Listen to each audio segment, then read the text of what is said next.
Hey, hello, welcome. Yeah, everything works. Hi, hello. If you're new here, my name is arguslevi. Okay.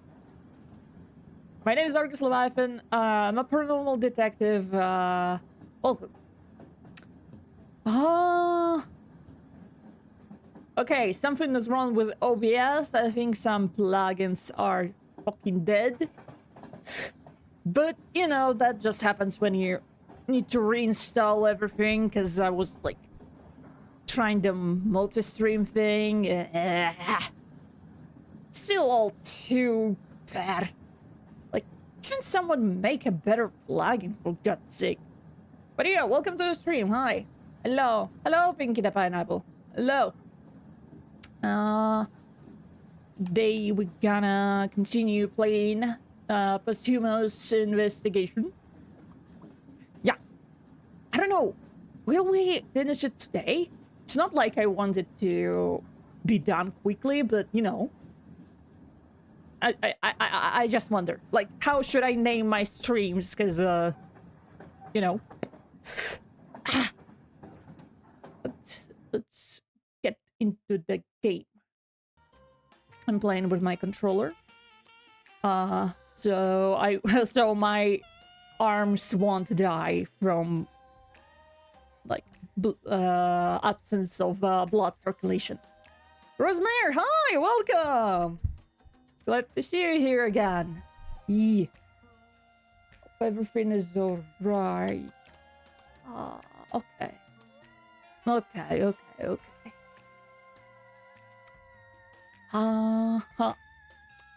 Yeah, everything seems right.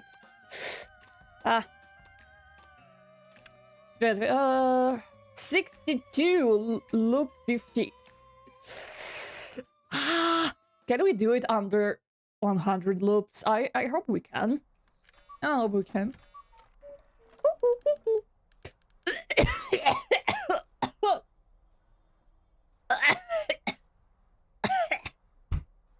I'm sorry, I choked on my own spit. Ugh.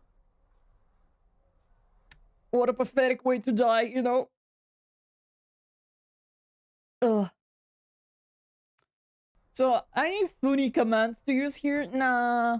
Only for, funny commands only for Ace Attorney, but if it was like, Twitch, if it was like Twitch or something, I think that would work. Like, I would made more redeems, you know? If it was a Twitch. Yeah. But we're not on Twitch. I was thinking about, like, trying dual stream today, but this game has some copyrighted music, and apparently Twitch doesn't like that. Like, on YouTube, I can put some codes in the description, but Twitch doesn't like that. No, you're choking. Drink water quick. I don't have any water. I don't have any water with me. I have nothing. Okay, I hope the game is not too low. Okay. Okay, one second. Huh. Everything's alright. So what this game?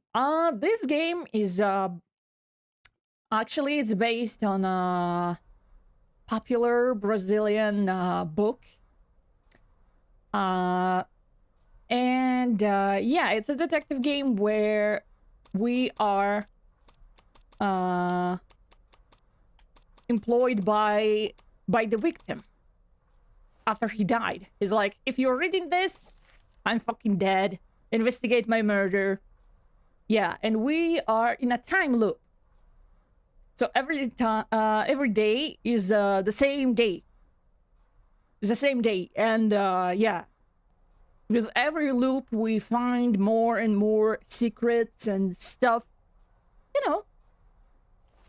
And we also have like a time limit. Okay. This is Brás Cubas. He's the victim and a piece of shit. Hi, Argus. Hi, Slam Senpai. Hello. How's it going? Oh yeah, I forgot. I forgot to announce the stream. How you doing today? I'm all right. I woke up like 4 hours ago, or maybe so. Maybe 4. Yeah, it's all right. I was thinking about Paralyze. Because I was playing Paralyze yesterday for like 4 or 5 hours. And man, I love it. I love it. Not hashtag, not sponsored, you know. Okay. Just streaming early this morning. Time zones are lame. Not gonna lie, I just woke up. Good morning, then. Good morning. Good morning. You know? Stream early. No, I usually stream at this time. Like, it's 10 a.m. for me. So. Okay. Investigate Ben and his office. There's a block, but where exactly it's located? Hide in her dressing room. These patients. Everyone is a piece of shit in this town. It's amazing. It's amazing. Okay, clues. Can I? Clues. Documents hacked by Dr. Bacamarte, authorizing immediate hospitalization. Yeah, she said that someone is spying on her. It's actually 3 p.m. now here. I just stayed up way too late. Oh. Oh. Oh, you're one of those who can sleep until like 3 p.m. What? How do you do that? Even if I stay like until 4 a.m., I will still wake up at 7 or something. Help, I'm so tired. I'm so tired waking up so early. It's 8 a.m. for me. Because again, time zones. 8 a.m. is alright. It's alright. I don't remember when the last time I woke up at like 8 a.m. or 9 a.m. I don't remember. I remember I was like waking up at 10 a.m. What a life. What a life. But now when you're over 20, it seems you're like not waking up past 5 a.m. I guess. I don't have to work anymore, so I can stay up anytime. Good for you! So happy for you! Congratulations! The altar boys, yeah. I still think this is somehow related to the patient. Okay. Let's go to industrial block. Why can't I hear any music? What the hell? Am I stupid, chat, or not? Boop. I boop your nose. Hey. Don't boop nose. Can you hear the sounds of the game, by the way?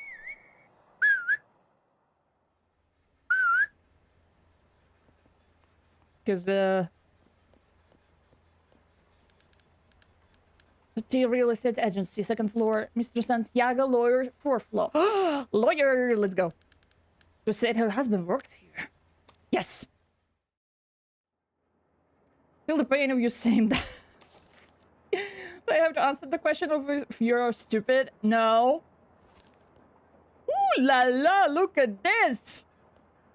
He has... How many of you have your wife's portrait on your, like, office wall? What the hell? Stylish pen. Let this pen inscribe the truth of our time. Respectfully, Bluesky boss. Sounds gay. You're Ben, Brass lawyer, correct? There is no music, but there are sounds. I mean, probably now you can hear the music, right? You like jazz?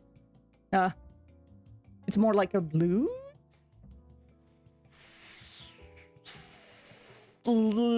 Shell music to study, I guess. If only I could be anyone else, but yes, this is me, Ben.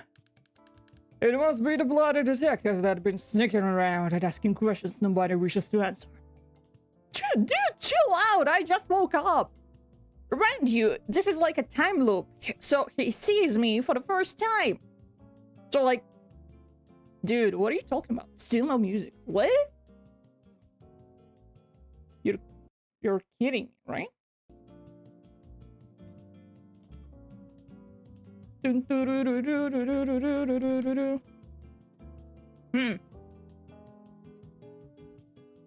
Okay, 1 second. 1 second.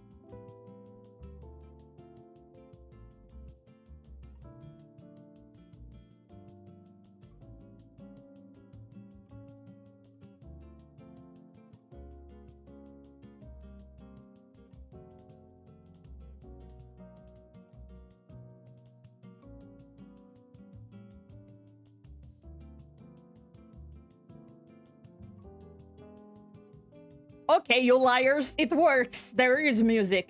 I just checked it from my phone, you liars. You liars. That's okay. Oh, yes, I'm the one. I guess you heard of me, sir. Brass had told me that should something happen to him, a detective would be hired immediately. Of course this will happen, right? It happens to us all, sooner or later. Brass was a bit paranoid about it, don't you think? If you live in a perfect world where everything runs smoothly and nothing bad ever happens, I'd say Brass was cautious, considering who he was and the sort of reactions he sparked off. It was just quiet. I see. I probably lowered it when playing Ace Attorney. So I take it you're a fan of mystery games. Yeah! I'm a paranormal detective. I play paranormal and like detective games. It's a, you can say it's like almost a special interest of mine. I played a lot of detective games since I was a little youngling. I played a lot of like point and click games. I'm really invested in detective genre. So yeah, if you like detective games, not like puzzles necessarily, but like detective games, then the door is open. Yeah, love detective games, mystery games. I'm eating it. There's another game like Ace Attorney. I think you'd like. Which one? Like games like Ace Attorney, Danganronpa, Psycho Sleuth. What else? Is there any other games like that? Probably. It's Danganronpa. I don't know if you know it. Boy, oh Do I know Danganronpa? Ooh, oh, I was snorting in it. Waiting for Danganronpa to multiply by 2. Have you heard that they're making a remake of our second game? So you played all 3 games? I played only the first game, but I haven't played the second and the third game, but I watched someone playing the game, you know? Because at the time they were just released, and I was like, I need to consume the content. So hyped for 2, but yes. Got it. Come ahead, the content. And Nanami. I love second game. I think the second game is my favorite of all of them. Hold on. As a brass lawyer, I bet you're willing to provide me with a few answers. You seem to be rather persistent in your intent. I shall allow you to do your job. What was the accent today? Stop this. You better let my boy Gundam survive or I will cry. Don't remind me of that. And debuggy. I don't care about Sayonji. I don't care about Sayonji though, God. I mean, canonically, they're all alive.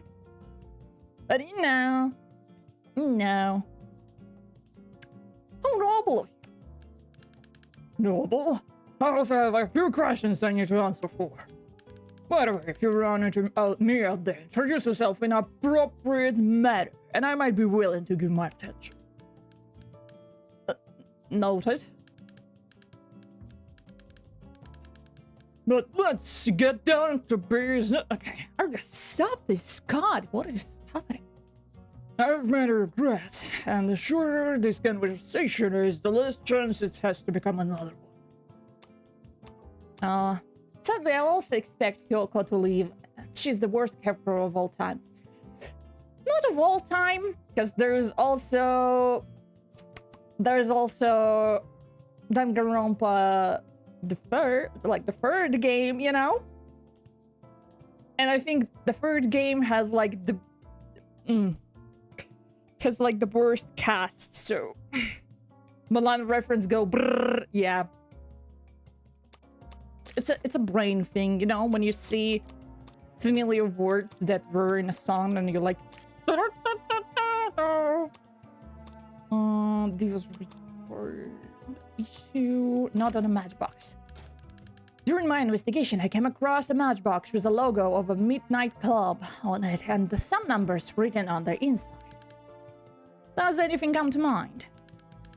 Do you think that my life is so miserable that I can waste writing on about matchboxes, detective? Oh, she is. I know Hifumi and Miu exist, but good lord, Hyoko is the worst because of her attitude. But yeah, I hated Hyoko when it was only like first and second game. It was like my least favorite character. But then the third game appears. Even if I will stream Danganronpa at some point, just for funsies. I don't think I will stream like the third game, because. So who's your least favorite then? I mean, Hyoko.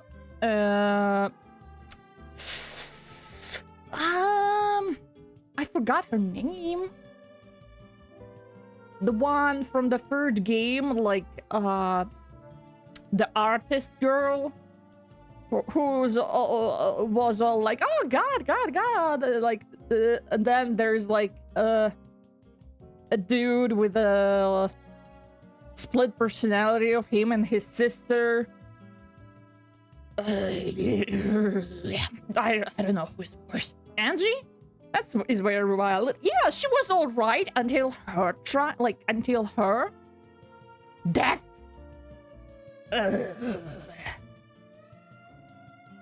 It was so annoying. Korikyo was neutral with him, to be honest. I mean, I see that pill, but I don't like that. Nah.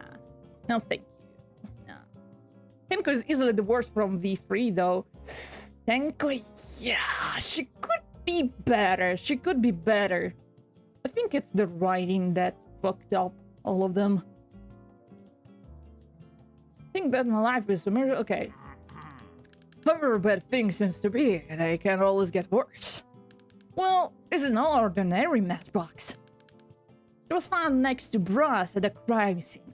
You know, I'm starting to think that no one actually killed Brass Kubas. I think he just got drunk and fell, hit his head on the ground, and that's it.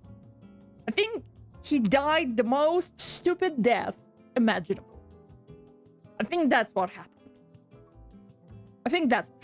Just everyone got a motive. Like right now, everyone got a motive to kill him. But I think he is the reason of his own demise, you know. I thought Kyo was actually good in the first two cases. The third one isn't enough overall, in my opinion, to make him bad, so yeah. I'll just be lurking because I need to make some food. Okay, Sam Senpai. Of course. Make food for the whole chat, for the whole jury. Oh, I see. So unlike our surrounding universe, your question is not totally devoid of meaning. It looks pretty much like a matchbox that I myself handed over to Brussels. We used to spend time together, and this sort of thing was inevitable. The number written inside the box. What does it mean? You know what? I don't remember. You liar. You liar. I will bite your lying fingers. Unless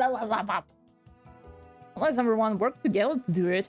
Oh, you think it's Agatha Christie situation with like train express? Like you think everyone did that? No, I don't think so. What was my tongue today? What else? Четверг 4 числа в 4 с четвертью часа лигурийский регулировщик регулировал в Лигурии, пока 33 корабля лавировали, да не вылавировали. Okay. Yep, I wouldn't put it past this game.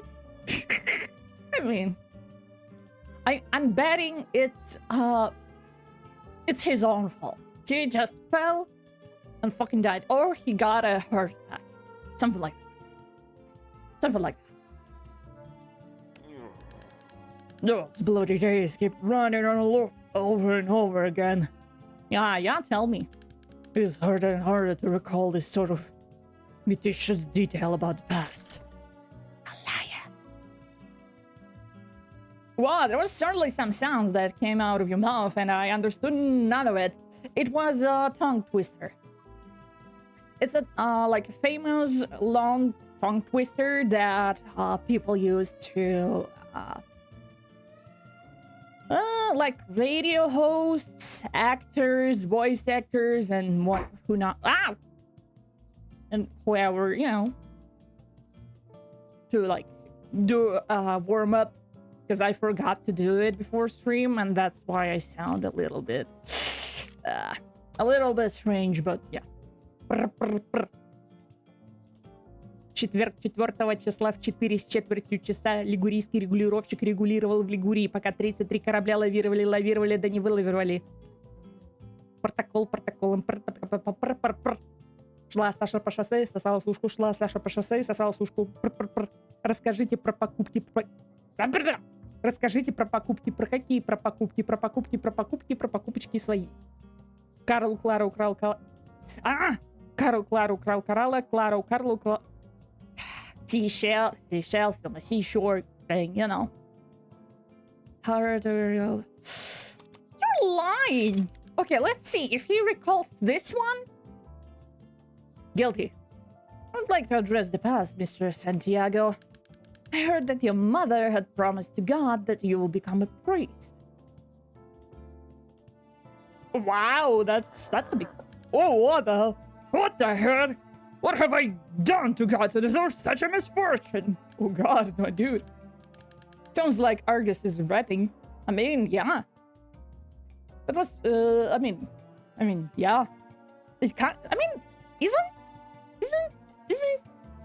it what it is? Like tongue twisters, kind of like rapping. Socks in box, fox in socks, you know, stuff. Isn't it? Isn't how it goes?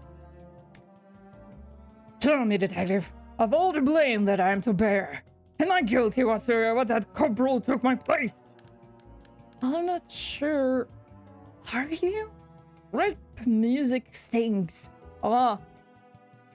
I mean, it's going down. I'm watching at my non-existent watch right now for your information. It's died down in recent years, but oh boy, if you were here at 2016. This is a sexual harassment investigation. No! No! There's no such a thing. That's only a fucking bsky investigation. Not like a verb. Not like a verb. We're not fucking bsky. No one ever should fuck bsky. In any sense. Okay, I thought it was a bird. Okay. I'm not sure. Are you? It was that infamous bsky who had this idea. It was him. If Gabriel bitterly resents the fact that he had to take my place in the seminary, Kubas is the one to blame. What? Mr. Santiago, has anything come to mind yet? Mr. Ben Santiago? Speaking of this God stuff, I remember I haven't gone to confession in a long while. However, my best situation is there's no harm in trying to improve it, right? The late afternoon may be a good time. If this damned God exists, he will be tired of seeing people confess earlier and lighten up when he listens to mine. Huh? This is the day go to confession. Okay. Don't mind me, I'm just gonna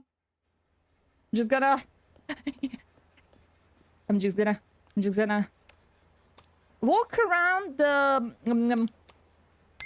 the church, you know, for no reason at all. Jesus. It's like that meme, like flirting. Harassment. Oh boy, oh boy. Oh. Also, stealing from the church. Yippee! Don't judge me. Okay, my dude. We have time. Oh, I'm sorry, Father, can I speak? Uh-oh.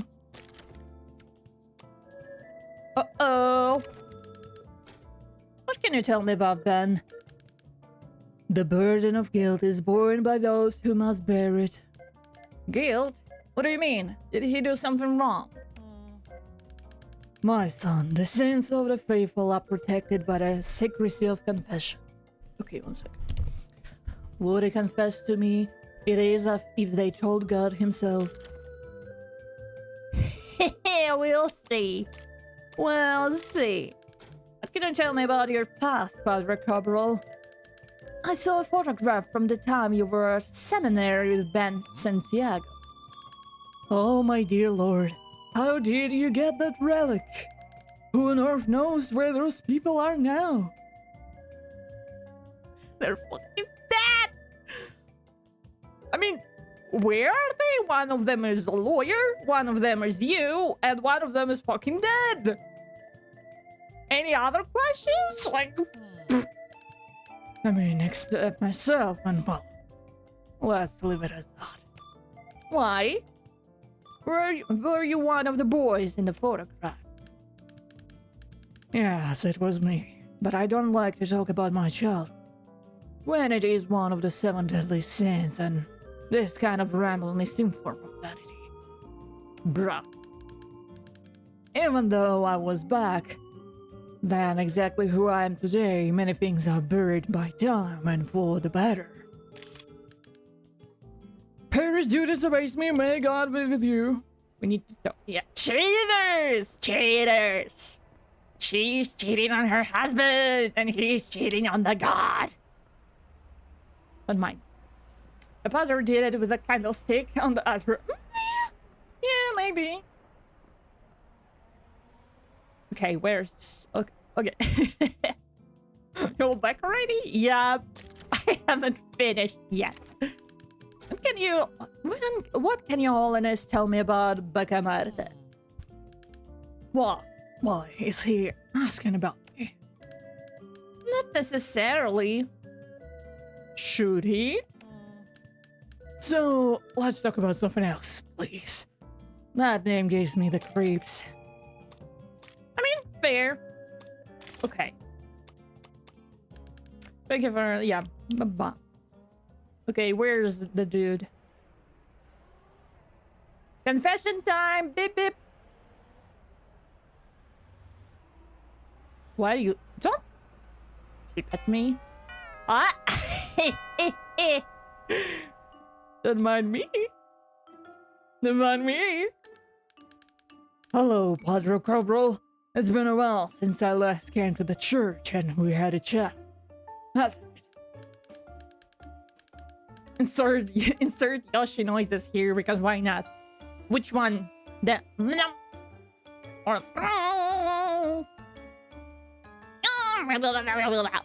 which one?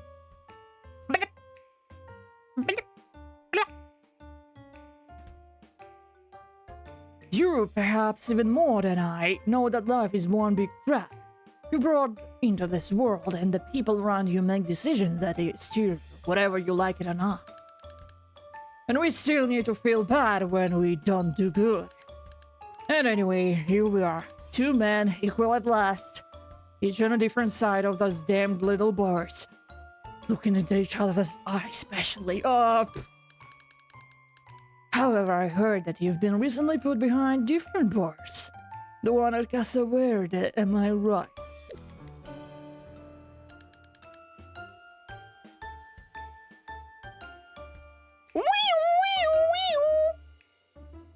What the hell? Whatever, I'm playing the new Yoshi game right now, so yeah. Oh, there's a new Yoshi game? No, Pinky, no, there's no boot. There's no boot. No. When you leave the courtroom, okay, jury, chat, jury, please. When you leave the courtroom, you are leaving your boots, at the door, okay? You're leaving the court without boots, without any footwear. Yeah. You're allowed to have shoes only in a courtroom. That's the rules. Imagine there is a boot. No, I will not. No, I refuse. Not even God could save Padre Cabral from Casa Verde. Sheesh! It's a shame, Padre. It's a shame, Padre. I expected more from a man equipped to deal with the forces of evil. Maybe none of us are good after all. I just hope you hadn't confessed too many of your sins during your stay. After all, priests should be better at listening to confessions, not making them. Uh-oh. Gossip Man, Snoop on all events achievement. Yeah! Gossip Argus, go piss, girl. Also, yeah, the new game released on 21st of May. Haven't seen it. Like, I'm not invested in the, like, Mario universe. But maybe I should, like, watch the trailer or something, you know? Just to be in the loop, you know? As I said, I was too focused on Paralives. I was, like, for the week, I was, like, kids from Charles Dickens' books, like, looking through the window. Like, no. I was not there the last week. I was not there. Why are you here? Are you following me, young man? Don't punch me in the face, please. Don't punch me in the face. Don't punch. Please, I will smooch you. Please don't. Are you taking a walk down memory lane alongside Padre Cabral, Mr. Santiago? You're bald. Now I see why Broth hired you. Thank you.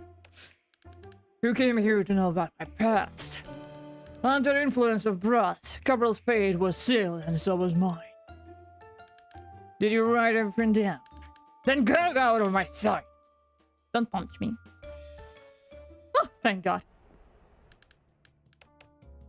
No pun intended. Oh!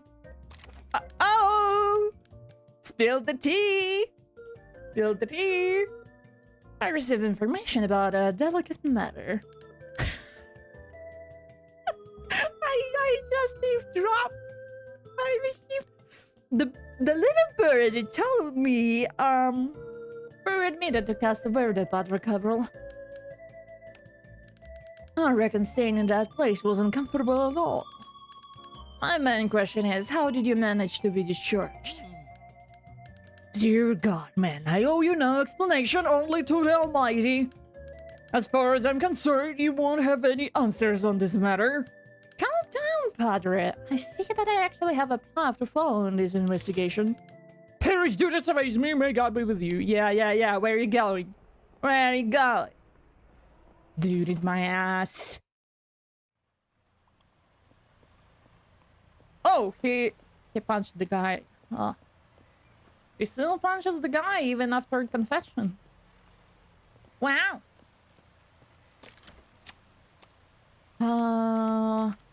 If you haven't seen Bluesky in action, you will see in a minute.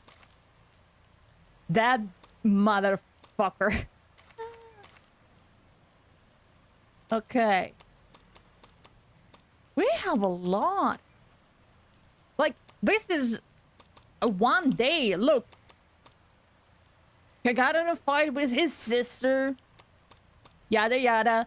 And he got in a fight with his ex-girlfriend and workers in industrial block. Then he got punched in the face in a harbor. Then he got dumped by his affair partner. Then he met another guy who has some problems with sleepwalking. And then he fucking died.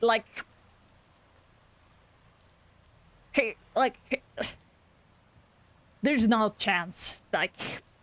There was no chance.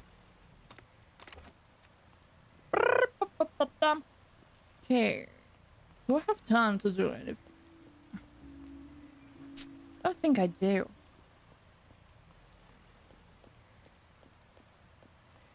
By the way, I noticed something. You played a kazoo last stream and I thought that was Fumi. Fumi? What does it mean?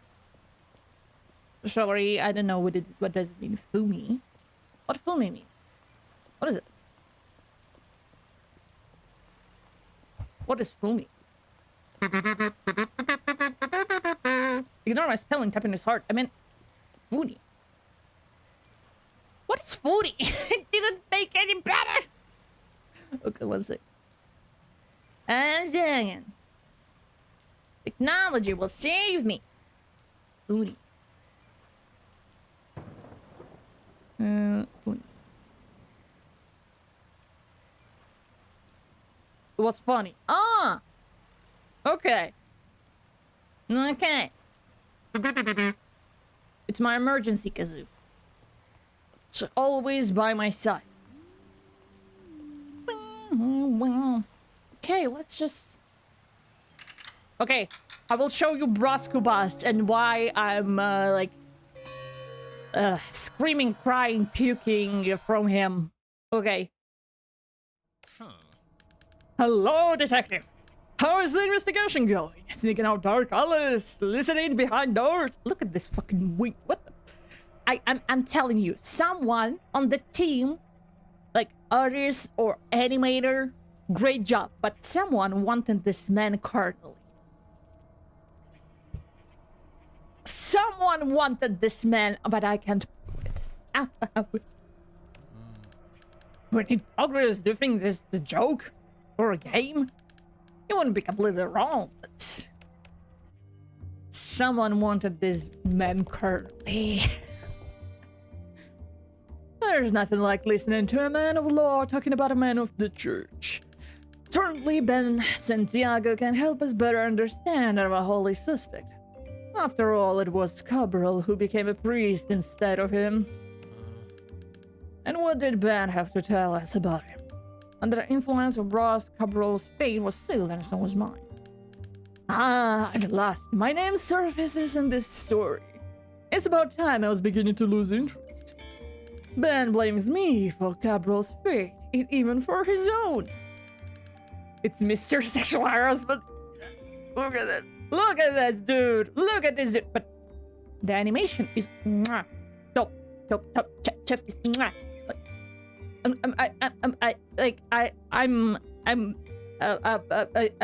can't. Whoever animated this is like, wow. But do you want this man? I'm not judging. I just need to know. I just need to know. And here I was thinking that faith and justice were guided by free will. Who would have thought, huh, detective? Love the candles on your VTuber model thingy. Thank you. Yeah. Can I actually? I don't think so. Oh, there's no point because I don't have enough colors, but it can change light. I can. Yeah, I can turn them off. Yee. It makes Argus fluster. I mean, I guess. I don't know. Like that winking animation, it makes me go. Ah! Like I want to slap him with a wet rag. Like, stop. Nevertheless, I believe he couldn't fully exempt himself from poor Cabral's destiny after all. Ben seems to have been taken by a strong desire to confess when he spoke to the priest, doesn't he? God, it's getting hot in here. Ah! And not because of Posthumous, but because it's May. Ugh. And summer is coming. What could be the trauma behind his sudden wave of regret, detective? Could he have had a hand in the hospitalization of Padre Cabral in Casa Verde? But what for? Is Ben the one who is... No, wait. Is Padre the one who's spying on Capito? That might be... I think the entire Ace Attorney stream made Argus flustered and angry. I mean, that... Usually it's not like that. It's just the case is that bad, okay? I'm usually very professional. I'm actually a lawyer. I studied law. No, I didn't, but... I played the first game and I think I'm qualified. You know. And when you're in trouble, you call Saul. When you're in trouble and everything is that bad, but at least you want to have fun with it, you call me. That's easy. A son's childhood, a life changed the fate of another, and what's more, an unjust confinement at the very heart of madness itself. Surely there were ample provocations to stir even the finest. Desire for homicide! Don't you agree, detective? We need to investigate further. Cabral is likely concealing even more sordid secrets. Could it be that Cabral was the one to assassinate me? I don't think so. Obviously. Man, I wish you always had nothing to say, my god. Okay. Okay. Our daily ritual. Okay. Okay, let's go to the docks. Why am I calling it docks? It's harbor. I think it's because of Disco Elysium. Because they called it docks. So I'm like, docks. Nah. Did we look back? Yeah. No. Like, nothing happened. We don't have any items. And no one remembers us. So. Okay. Okay. Yay! Dumpster diving. Should I wait for the dude? The dude? Dude? Brum brum brum. I hate you both!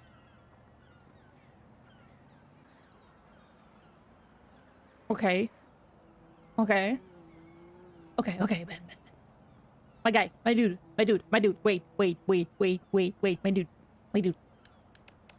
Members only, prove membership. Okay. I'm in. What? Oh, I already heard that, okay. Ben? Mr. Brent Santiago, I'm the detective in service of Mr. Brusque. I have a few questions for you, sir. We have a strange and formal way of speaking. I just thought this was the most appropriate manner of introducing myself. Whatever, go ahead. Ask your questions and maybe I'll get some clarity as well. He's not gonna spawn, is he? Never mind. Who? Oh god, we need to ask him so many things. Oh fuck! No, the wrong. Ah! Press the wrong button.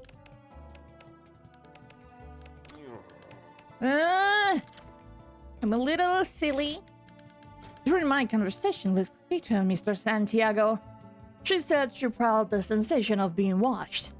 Were you aware of that? I didn't know she was feeling this way. I'm sure this is another one of her absurdities. Of course, I try to keep track of her moves on occasion from a distance without her awareness. But there's nobody spying on her. All I want is to know where she goes and who she talks to. Here's the one! Random question, because why not? What music do you like? I suppose I like every genre, but especially I like rock, punk rock, metal, maybe like jazz and electric. What was it? How was like Charleston, but like electric? I forgot. God, no memory. I've got no memory. Just like my computer. I've got no memory, but yeah, I like music with like that are more like boom boom boom. You know, like rave music, funk. But usually I like music that is that has words, like a song, you know? Because for some reason I can't listen to like movie soundtracks, just instrumental music. For some reason I can't. Like we can no longer be friends. Metal is garbage. Aww. That's okay. No, not everyone should be friends. Country music is overrated, though. I mean, maybe I just don't know any country musics. Is Poor Man's Poison a country music? Like Feed the Machine. What else? Is this a country music? I'm not sure. Well, JK, I just don't think metal sounds good. It's just loud noise and unintelligible lyrics. I mean, yeah, but sometimes the vibe is just right. And not gonna lie, I would love to learn how to growl and like scream, because there's like sound. Ooh, love to do that. Hello, Aldastar. Hi, welcome to the stream. Why did you decide to start this investigation of yours? It's impossible to trust someone with so many secrets. She's hiding something from me, I can feel it. Well, for instance, early last night she was seen leaving Bluesky's house. Oh? When she realized she was being watched, she smashed this damned record on the floor. Look. Did she break it out of anger, or was she just trying to get rid of some evidence? I swear to God, like every wife in this town is like, what am I gonna do today? Perhaps I'm gonna cheat with the Bluesky boss. I gotta go. I'll be back in 10 minutes roughly. Okay. Good luck in your adventures then. Good luck in your adventures. We'll have secrets, detective, but if this is not suspicious behavior, I don't know what is. Yeah, like every wife in the town just woke up and was like, what should I do today? Well, Bluesky boss looks very nice today, maybe, as well. As you know, I've been investigating the case of Bluesky boss. What can you tell me about him? I know Brass for a long time, detective, since time immemorial. I was his lawyer for as long as I can remember, and I have Brass to thank for everything that I've accomplished. But then, at what cost? Was it at work? I suppose a long-time client takes a great deal of your time. This is nobody else's business but mine, detective. Not your business either. I was well paid, I can tell you that. And my pay was progressively commensurate with the damned complexity. My client's image was becoming increasingly less popular. Is that so? Near the end of his life, Brass has his access to the bloody fraternity revoked. A few months ago, that would have been unimaginable. How did you get along with him? As well as with anyone else. Why are you asking me that, detective? No reason. Brass just didn't seem to be very easygoing. As you may have noticed, I'm not someone, so to speak, social. As I'm hardly interested in befriending any sort of person. Brass personally have never bothered me. The problem lies in the bloody questions that remain unanswered. Oh my god, I feel so represented.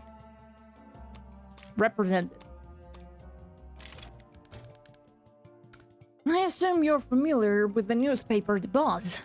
Can we talk about the first issue? This regrettable publication is a hell of a headache. Those bloody humanities. This whole rag was a huge mistake. Brass' public image was already somewhat tarnished, and he'd been involved in politics. See? It's like rich people, like they make a Twitter account, and they're like, okay, now everyone should listen to my opinion. And Brass was like, maybe I should make my own newspaper. Everyone loves me. Everyone should know my opinion. And yeah, and they get into politics. That's the ultimate goal. And with that bloody newspaper, he earned a reputation as a rowdy man. Did he? As if I didn't have enough trouble to handle. Yes, with the issue of the bus, the quarrel with Lobo Neves was put in the spotlight. Lobo Neves and two boss always fought, yeah, but deep down, it was because they used to think alike. They were always fighting over the same interests. I mean, I'm not diagnosing anyone, but, you know, like two narcissists, they can't stand being in the same line with another narcissist. Like, they will glaze each other for the time being, but when, like, after some time, they like, I don't like that someone is just standing, like, the same high as me. It's my pedestal. Go down. Go away. Choo, yeah. Brass was sued for it, and I had to intervene. I vehemently attest that my client, the distinguished Mr. Brass Kubas, is exempt from any blame for the words uttered in his newspaper, The Buzz. We must actually turn all our attention to nefarious doctrine called humanism, the true culprit for corrupting and influencing his actions. Furthermore, I recommend that all material relating to this sect of lunatics be destroyed. Oh God, oh man, oh my. And Ben placed the blame on humanism for all that happened. For the book that has nothing in it. Some people would be happy to take one more work. This must have certainly increased your fees, am I right? Detective, if I were merely interested in financial matters, I wouldn't be in such dire straits. After so many years, all I inherited from Kubas was a handful of secrets that I'd rather not know. Did you say secrets? Did I say secrets? Just a matter of speaking, Detective. I've never mentioned anything that could jeopardize my client's case. Like adultery or access to hidden compartments through marble posts inside his residence. Oh?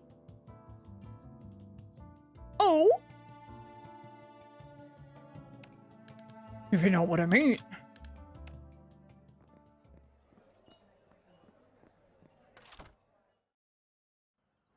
Guys. The next day, you know what are we doing? You know what are we gonna do?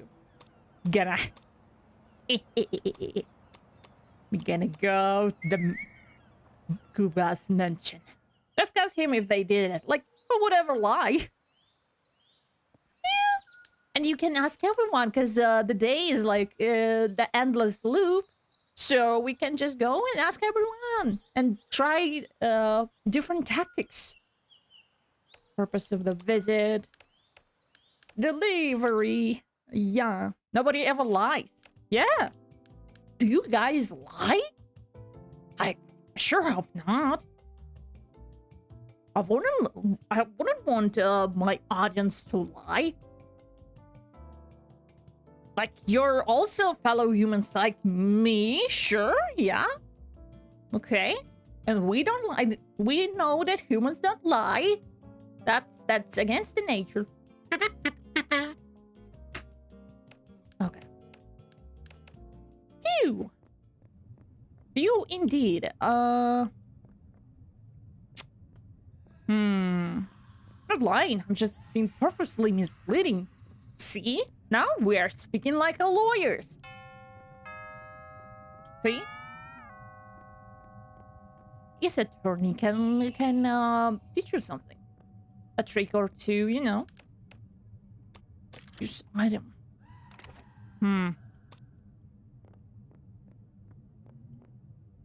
Hello.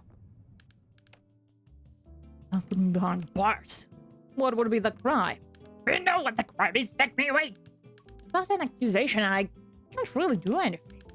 If only we had a mirror that could expose the naked truth, that we could get a closure for this mystery. Mirror?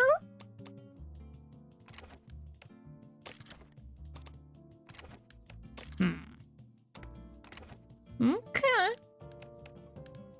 Hasta la vista. This is me, right?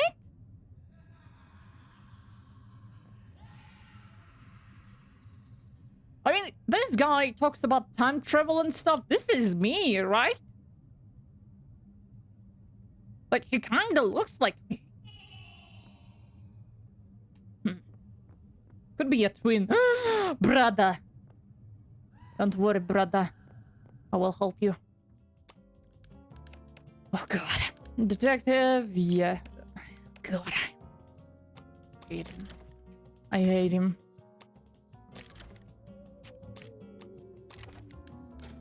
Dr. Baka, Martha. My investigations revealed that you had Padre Cabral as your patient. Is this true? Yes. Would you like me to give you more information about it? Phew. It can be useful to my case. Your case, of course. The patient to whom you refer is no longer in our institution. Thanks to the progressive treatment made by our team, he was considered fit to reintegrate into society.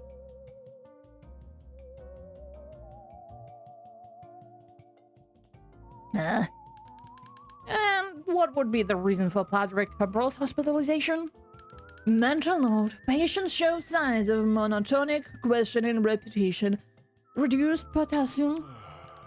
The patient in question was at first brought in due to certain feelings that his emotional system wasn't able to get rid of.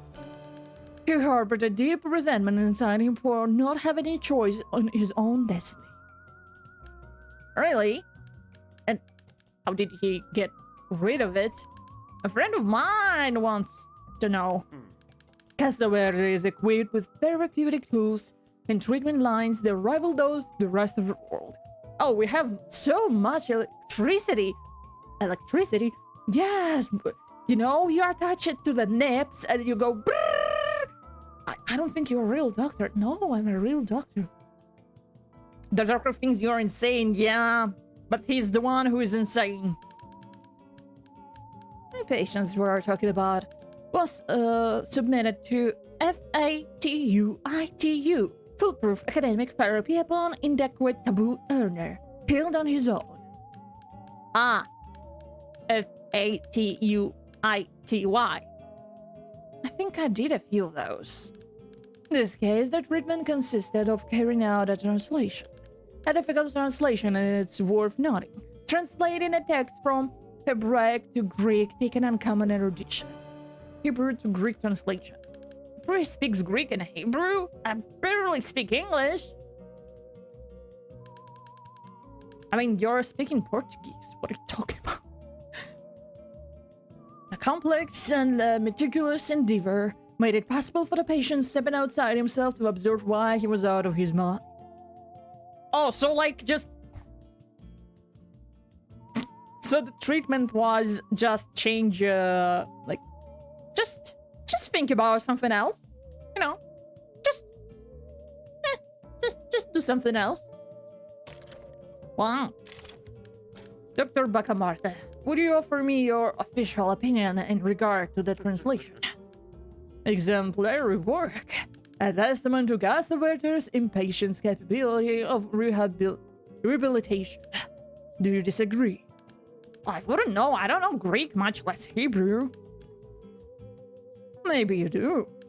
We don't know what we're truly capable of until we try. Dude. I mean, if I was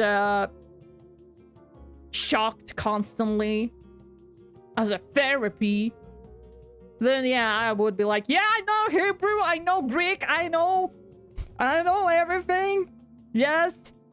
How do I say cat in Hebrew? Katul. Shalom, katul. Greek, Greek, Greek,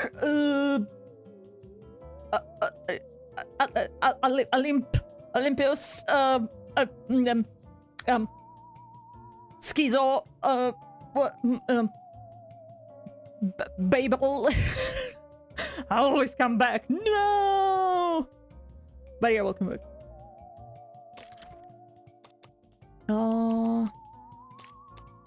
Suspects. Who is sus? I'm Imagine that you have already had the opportunity to examine the hair with a Quincus Fortune Rubial. What does the modern medicine have to say about a person like him? I was unable to carry out examinations in Rubiawa as I would have liked. In casual observations, I could see that he was an optimistic and affable person. Such characteristics are certainly the sign of a disturbed mind, a blatant cry for help. But aren't those good things? I was under the impression that were qualities. Correct me if I'm wrong. Qualities, defects, those common interpretations are a setback for science. All those exist are the symptoms and the signs. For example, see what my precise notes have to say about Rubiao. Patient Rubiao, sleepwalking, vivid dreams, confusion between fantasy and reality. If enough reference go brrrr.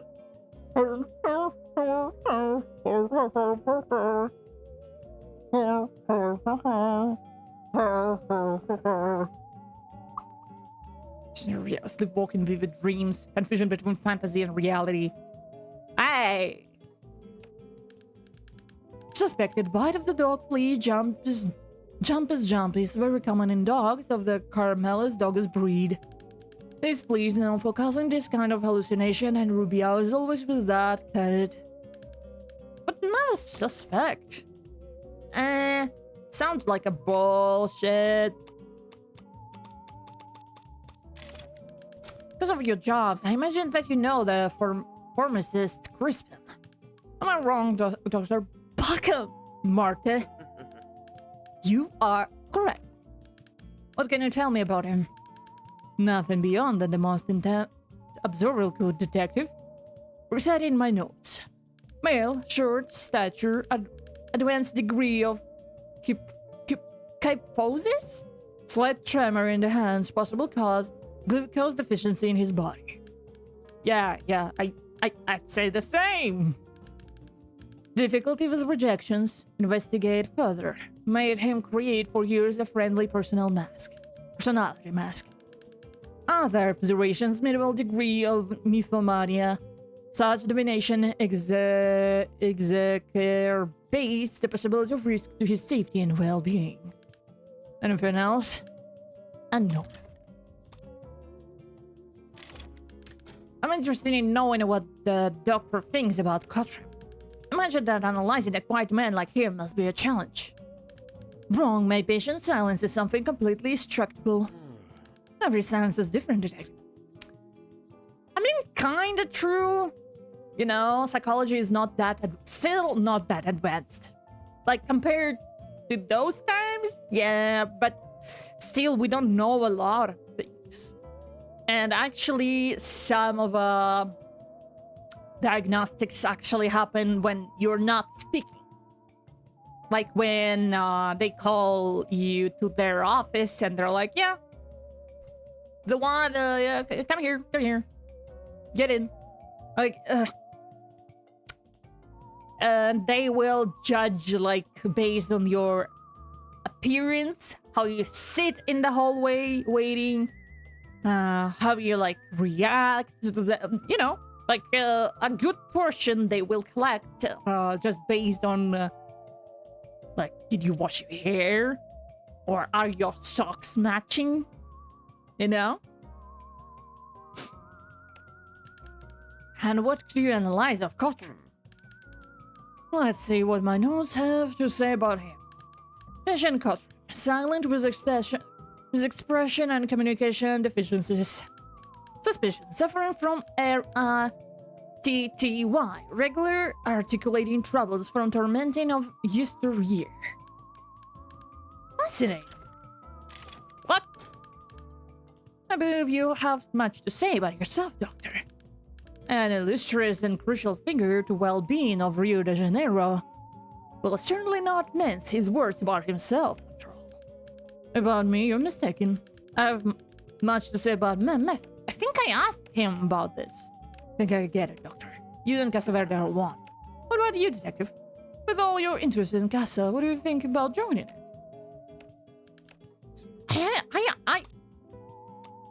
I think I need to prepare myself a bit more. The prudence caught me off guard very well. It seems you're not completely lost. Yet, let's continue. Okay.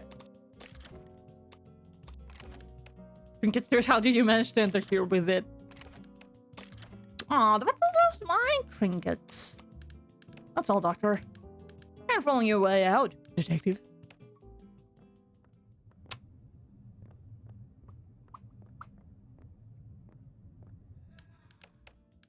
Okay.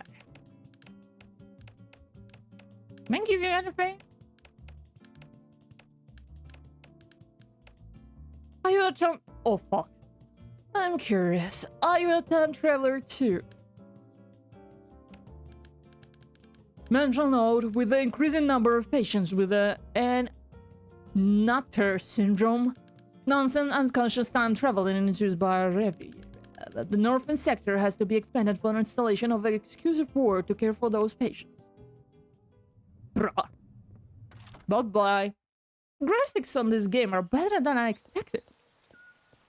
I mean, if they... Quincus! What are you doing here? You're a bit far from home, Quincus Borba. Oh, oh. Why are you here, boy? Easy, buddy. It'll be fine. Good boy. Why are you here? Why are you here? Quincus? Why are you here? I mean, if this whole game was like hand-drawn, I think that would take a lot of time. So they compromised with it. Like twinning animation on sprites, but talking animations are hand-drawn. Okay, let's fast forward.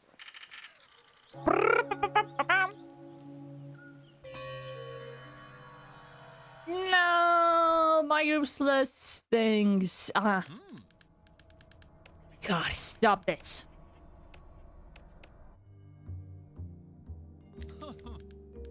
A religious man, a lawyer, and not a scientist. It sounds like a bad joke. But it isn't. It is, in fact, a quixotic statement from Bacamarta about our suspect, Padre Cabral. What does the doctor have to say about him? He harbored a deep resentment inside him for not having any choice in his own destiny. He keeps some deep resentment inside. He only had a hunch that Cabral could be frustrated with his lack of control over his own fate. But now we have the medical certificate.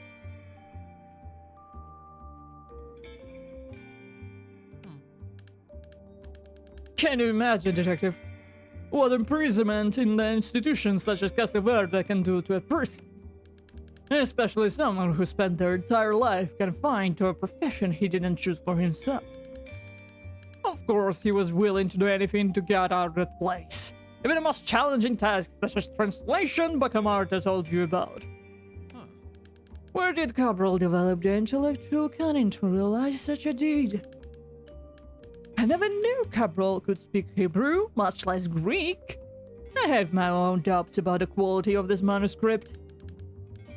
It wouldn't surprise me if it was an inferior translation, or even a fake one. I could certainly have done it better. Yeah. Like, does the doctor know those languages? Because if not, then it was an easy peasy. It was like a free ticket out. However, it was enough for Bacamarta to consider it a proof of sanity. It was what got him out of Casa Verde at last. I wonder if Bacamarta was right in his decision. Was it safe to free a man such as Cabral and allow him to walk the streets of Rio de Janeiro once again? You must investigate further, Detective. We're so close now. Has Cabral really healed? Or has Bacamarta made a mistake of freeing a man? And what about this other fact? Which one? So, we uncovered the identity of our mysterious woman, have we? Really? And who would that be? Capito! Who would have thought? And to what do we owe the honor? Capito has always made me feel incapable, unprepared, inferior. It was as if She was always one step ahead of me. Do you know what I mean?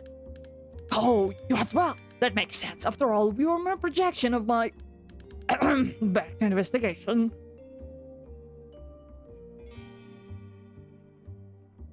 What?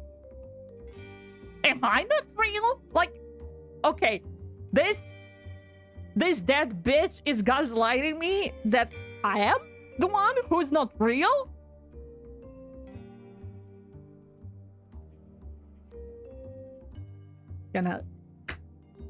Gonna resurrect him and strangle him again. Swear to God. Who then is the one offering us more information on Capito? He managed to speak to someone close to our suspect. Oh, I can see that what he did. Someone very close. And what did Capito's husband have to say about his own wife? It's impossible to trust someone with so many secrets. She's hiding something from me, I can feel it. Poor Ben Santiago. Join the club! Capito hides many things from particularly everyone. It doesn't surprise me that even her husband is not immune to her sphere of mystery. For a marriage, however, that should be guided by principles such as truth and transparency between husband and wife. It is understandable that Capito and Ben's marriage would be in crisis. Expert in relationships alert. Bring, bring, bring.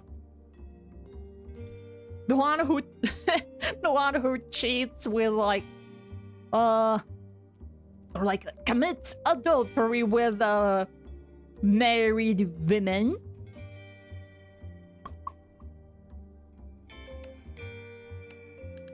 Ben was my lawyer when I was alive. I know him as no one does. Precisely because I know him when he discovered that Capito felt she was being spied on. I already had my suspect in mind. It's him! Ben himself! I know exactly how the jealousy he feels for his wife's consumed him. But besides understanding him and frankly feeling sorry for the man, what else could I do? Whenever he confided in me about his suspicions, I urged him to let certain feelings go. It would have been for the best. Such for my instance, detective, that I started to sound like a broken record. Speaking of broken record, you must have heard rumors on such an object. This record was very dear to me. Capito had no right to destroy it like she did. All because she believed she could use it to get through to me. What Capito didn't know, or maybe she did, is that he spied on her. Ben saw her break my precious record. Assuming that such an emotional display stemmed from genuine feelings, the act only served to fuel Ben's suspicions. Poor Ben. What must it be like to live under the grip of the... But we must agree with Ben Santiago on something. The manner in which Capito destroyed that record could easily be interpreted as an outburst of anger. But it also can be seen as a sign, as a message. What if Capito was trying to send me a message? Both Eva and Sophia, each close to Capito, made it clear that she was secretive and captivating. A dangerous combination. And if Capito was capable of concealing things from Ben, her own husband, why shouldn't we suspect that she played a role in the crime committed against me? She, with no shadow of a doubt, had the means, and her alliances has much to gain from it. Why don't you go to Capito herself to uncover the last piece of his puzzle? Only she can put the end of this mystery. Of course, proceed. Oh, more! And so, detective, who's the one to bring us news to Lobo's file?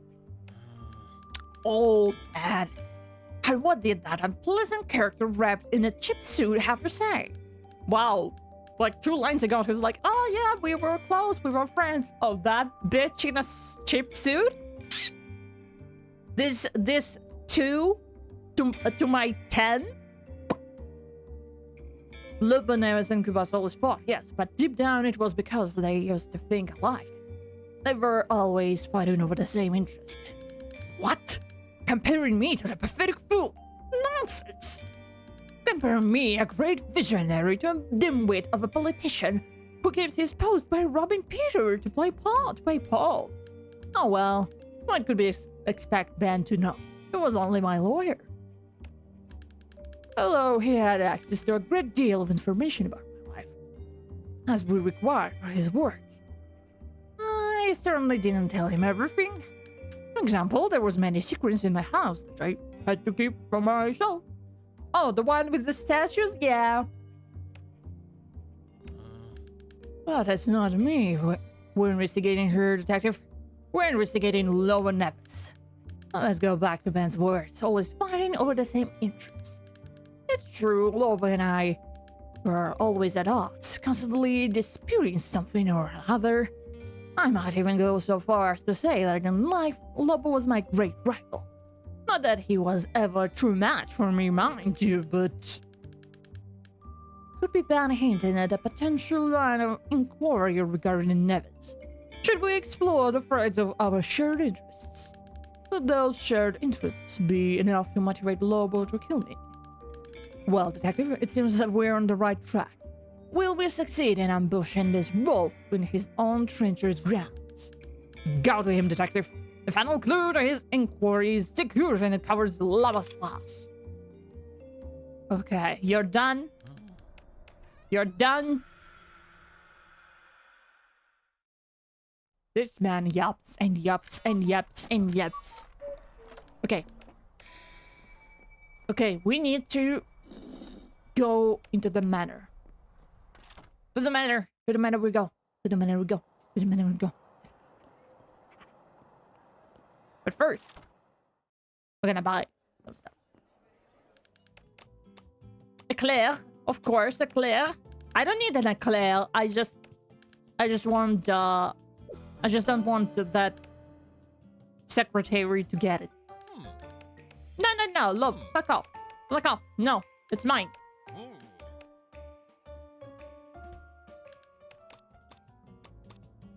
Okay, sandwich for the dog. Okay.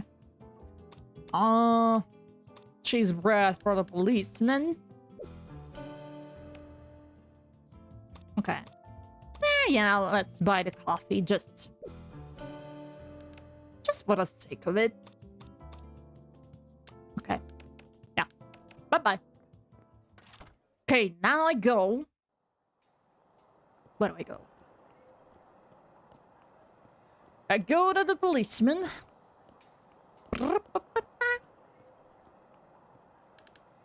Crime scene. Yeah. No item. Cheese bread. Yeah, we brought. Side note: you can bribe police with cheese bread. Life hack. Okay. Run.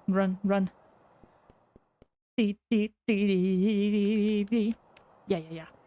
Okay. Now we go to the manor. Opal Spark.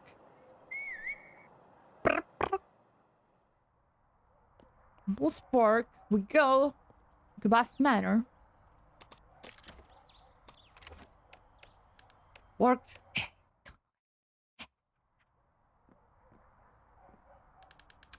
Karen told me there could be something here. Oh, what is this? Oh!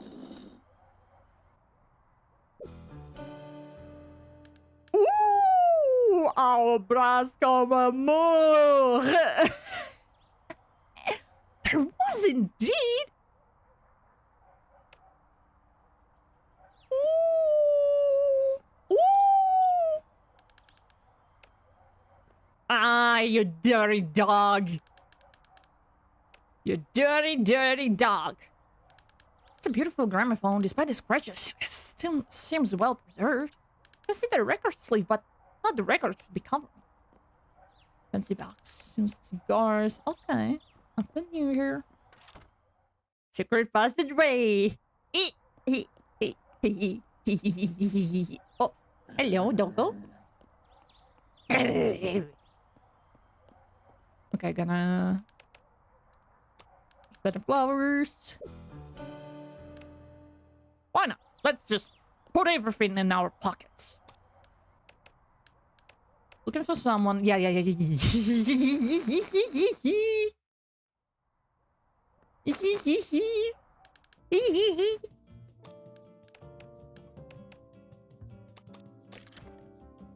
Do I have it as a night? Okay, I have it as a clue.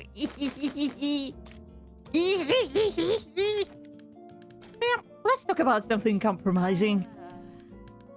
Compromising? That's something about me. Don't fake ignorance. What do you have to tell me about the photo you sent Bros with a love confession? Oh dear, how did you find out? I'm not going to boast, but I'm very good at my job. This is a serious matter. Tell me about it too. Oh my god, how embarrassing! Oh, whatever. There's no use in dragging out this lie. Yes. I mean, I knew that. What? Yes, Bronze and I were living a secret romance for a long time. Secret? Are you sure? Absolutely. I mean, not completely. One person or another may have suspected. Would your husband be one of them? Lobo. Oh no, please don't tell him anything about this, please. I'm sorry, ma'am, but I need to know if your husband could have found out about the romance and committed an act of vengeance against Bros. Let's make a deal. I'll tell you something personal about Lobo. I beg you don't expose my affair with Bros. This could end our lives. Let's do this. Give me the information and I promise not to think about it. You can tell I'm running out of random nonsense to say, hello. I mean, I mean, that's okay. It's not mandatory to like write in chat. It's okay. Lobo and Bros were always competing, especially in politics. Bros was one of those names listed for state secretariat. However, he was removed at Lobo's request. Once I found the draft of a letter he has sent to governor. This letter, Lobo describes Bros' image because in his unpredictable attitudes, the creation of that cursed newspaper, for example.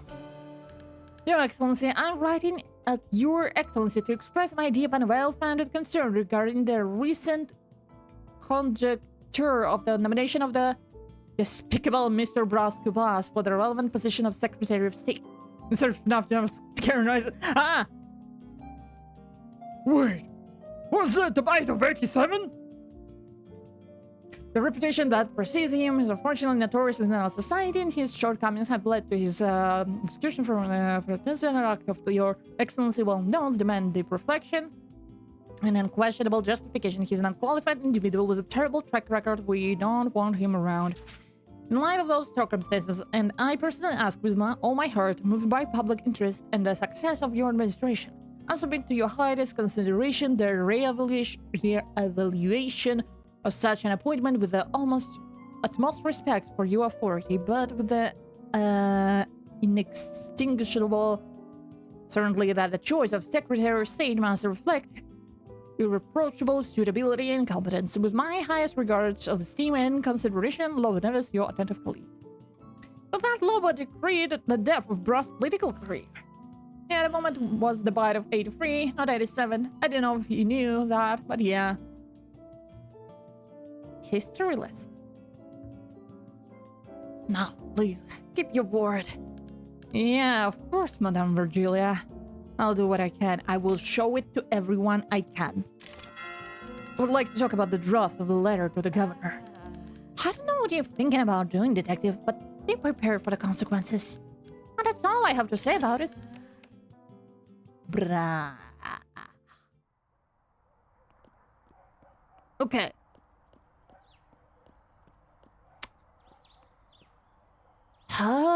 Okay.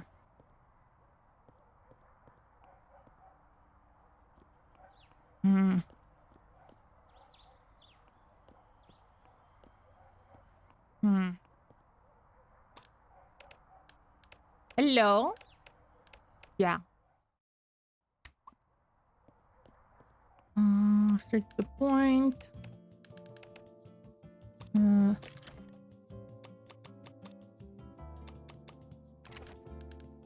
Make it. Yeah, thank you. Interrogate.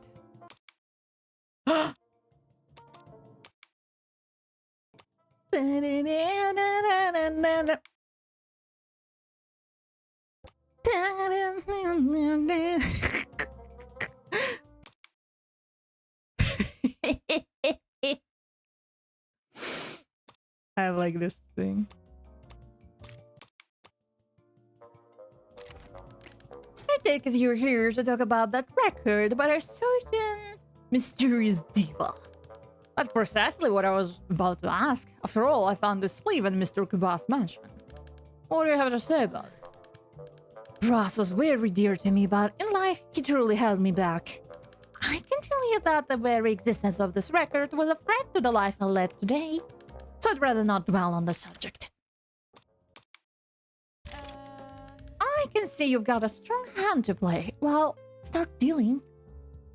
I just wish I could give you a help, but I can't because I've never seen this game before. I mean, that's okay. I think this game is kinda intuitive. I don't think there was a part when I was like, what the fuck am I supposed to do now, you know? It's fairly easy. It's not like you can, No, wait, you can fail, but not like a nice attorney, you know? Fair enough, yeah. I can see you've got a... Okay. Ma'am, Miss Capito, you were seen leaving Bra's house with one of his belongings. As you know, he's my client and the victim of a crime. The belonging was a vinyl record. Yeah, exactly. Seems that as soon as you realized you were being watched, you smashed the record on the ground. Some might call the attempt to destroy evidence. And a sign of contempt for what it represents. Is that what you believe? I won't even start on why I was being watched, detective. Some people believe that they can have it all, but some obsessions belong in the past. But the lady doesn't esteem her own past. The life I've led, detective. I cherish everything I've lived through, but the memories of my past and what's in it bring me a certain melancholy, a touch of regret. You see, I can't help but wonder what might have happened had I chosen a different path. I refer to your career as a singer. Oh, my career? A secret that doesn't seem to be well kept anymore. If Ezequiel weren't in the picture, I might have regretted not chasing fame. And what about those who long for your return? I've heard from someone the following regarding your talents and your fans. She had indeed a charming voice, and I don't condemn those who long for her return. I trust it was Sophia. I'm very proud of my former student for carrying out my ideals in her own art. I, however, never quite knew how to handle those two. Clinging into the past, kept insisting I should return. Especially the financial elite of Rio de Janeiro. Brass was part of it, wasn't he? There weren't many among them who insisted, detective.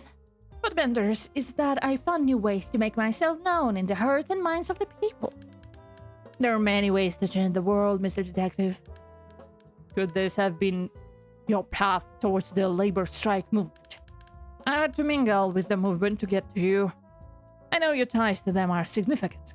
Why don't you open up about it? I know your cause is noble, but know this. If this information ever becomes public, I'll relate accordingly. No, you don't have to worry, Miss Capito. I don't intend to coerce you. I only want to confirm the information. After all, for someone of your social status, being involved with such cause is very unusual. However, key members of the movement spoke highly of you, saying, for instance, she supports us anonymously to protect herself against elite big shots like Brass. Eva, who's certainly the one who said it, is sharp and brave. It's shame our paths didn't cross sooner. High society, detective, has a means of self-preservation, with the sole goal of keeping their own privileges. For its members, however, I would always be seen as a traitor. Which isn't entirely untrue. What do you mean? Detective, are you sure you don't wish to follow a different line of thought? I can offer you other relevant information, which may help your case in some other way. If you don't mind, Miss Capito, I would like to continue from where if you may. If I may. It's just that I haven't been myself. lately.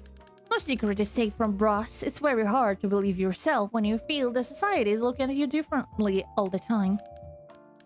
You say that because you felt spied on. Do you really believe the feeling of being spied on may have affected my mental state? That I would have taken a more radical action against my enemies just because I was feeling bad? Enemies like your contractor from the afterlife, Posthumous. My instincts don't fail me, detective. They never have. I know I'm being watched. Would you be on it? Huh? So what are you trying to solve again? I'm confused. So Posthumous is the victim. He was killed.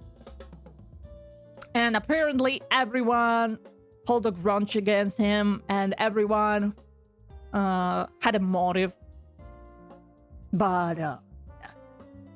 And when we end, and we're in an infinite loop, and when we end the day, Brass from Afterlife is like, "What's up, my boy? How's it going? So, did you find anything?" So yeah. We are searching for someone who killed Posthumous. But if you ask me, I would say he died from a heart attack or something like that. From something stupid.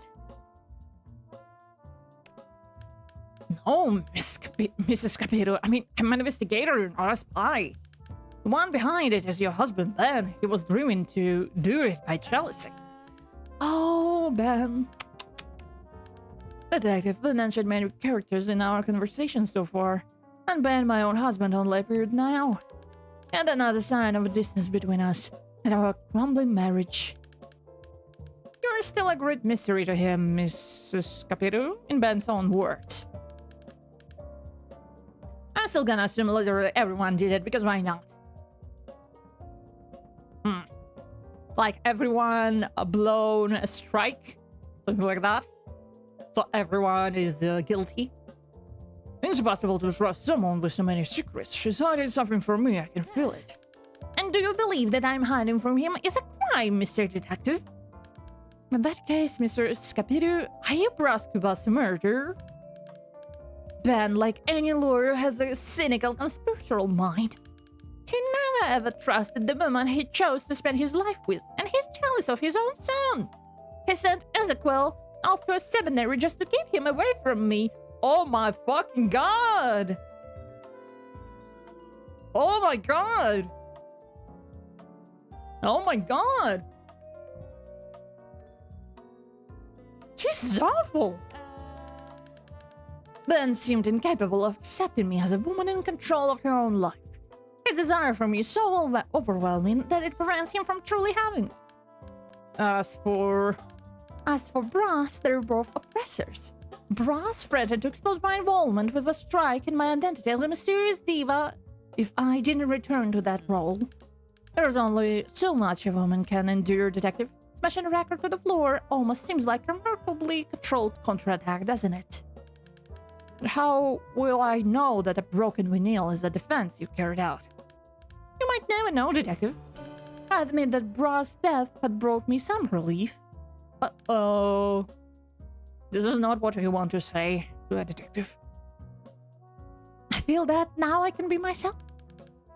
A shame that this shall happen behind bars. No matter how closely you watch, there's a surprise waiting, detective, investigator. Even men considered good can join forces with the bad when it comes to self-preservation. Isn't that the truth? What? Oh god. Would you look at that if it isn't my neighbor, Peter? In good spirits, huh? What's gotten into you? Nothing, my dear, except for the marvelous voice of the mysterious diva. I spent the entire night listening to her records. Such moving harmonies. Only an inventive fan could comprehend such talent. Or the mysterious diva herself. Brass, you're despicable. Have some discretion. We're talking about things of the past. The chapter of my life is closed for good. I thought I made it clear you should let it go once and for all. Impossible, my dear. Mysterious diva deserves to be back on the spotlight. If it's up to me, this will happen. Brass, you fool! You better give up this idea of yours before... Before what? People learn your other secrets? For example, that you are the one sponsoring the strikers? How did you know that? It doesn't matter. What matters is the one, but me has to know if you revive your career. You despicable old man! Someone needs to put an end to your ruses. Uh-oh.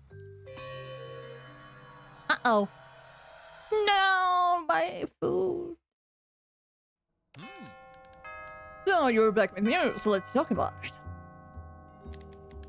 Capito, did you manage to speak with her? I wish I had this chance. I figured you wouldn't have any troubles, detective. You've been doing well. Look at this. Oh no, we're looped. Yeah. Doomed by the narrative, looped by the narrative. Against our own will. Look at this dirty dog. But it is all true. I've always idolized Capito, a mysterious diva. To me, she represented everything beautiful and deserving of preservation in art. However, it happens in life, the greatest talents, when not protected, isolated, are lost with time. In Capito's case, always in command, she herself was the one to abdicate her precious gift. Also, she could live a quiet life, denying her light to the world. Yes, I did. And I have no regrets. I did what I had to be done to that Capito returned to where she should have left. Music! I friended to expose her, yes. As the sponsor of the strike, as told by Kiva, and as a mysterious diva, as told by Sophia. Wouldn't you have done the same, detective? If you could. No, what? No, what? Capito, impetuous, threatened by her own past, went to my house and stole the record I carefully kept. Haha, point and laugh. And she did it with it is a demonstration, did she not? That she would take no audacity from me. That she could give me a taste of my own medicine if necessary. It does seem like something Capito would do. It would be strange to think that Capito, having channeled her anger in destroying the one of my treasures, should need more than that. Would she have need to kill me after destroying the part of me I liked the most? At the same time, breaking the record might not have been enough to consume all the hate she had for me. After all, you heard it from Capito herself. I admit that Bra's death has brought me some relief. If Capito was or wasn't the one responsible for this relief, we may never know. An incomplete and mysterious ending, much like the very person it frames. The opposites. Get all the statements from the plot, the opposites. A satisfying ending to our investigation, detective. It's good to find closure, don't you? As deductive work, however, has left me fatigued. But we'll leave it at that for now. Not like we won't see each other again, is it? I would hope so. I hope so. Like, bye-bye. Okay. Just from the beginning, let's go. Okay. We need to do something with Sophia and with the doctor. Dr. Sheethead. Harbor.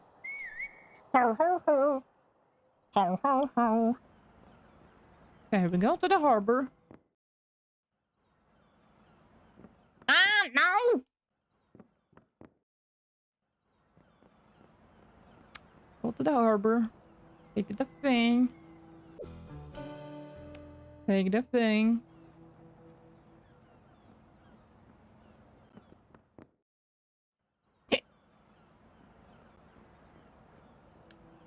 Now. To the downtown. I'm gonna sneeze. No, I'm not gonna sneeze. You thought I'm gonna sneeze? But it was me, dear. Oh, God. Okay. Eclair, of course. Just out of spite.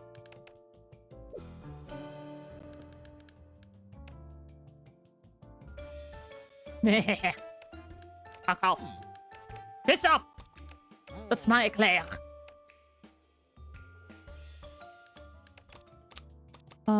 Sandwich. Like, should I bring the dog to the hospital?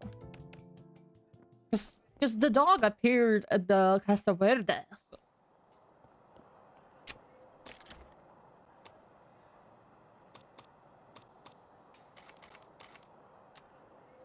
Capacity Matter, Nobles Park. Oh god, he like 1, 2, 3, 4, 5, 6, 7, 8. We need 8 more statements.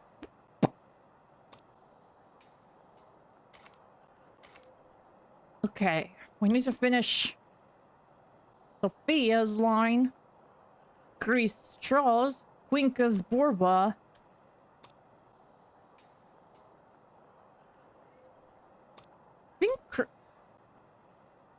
I'm not sure if Crispin plot is done. Rubia, okay, Ben. We don't know anything about him. God. Eva, Padre, Gilia. Some of those names are funny. I mean, Quincas Borba is kind of... And Bacamarte, what the hell is that? La la. Then the secret debate at the secret file. Oh, I could only show it to her.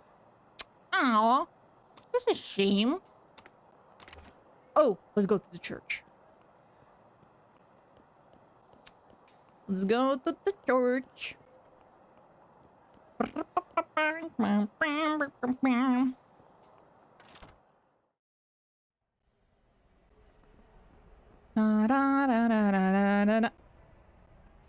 Okay. Here's the point. When I Claire.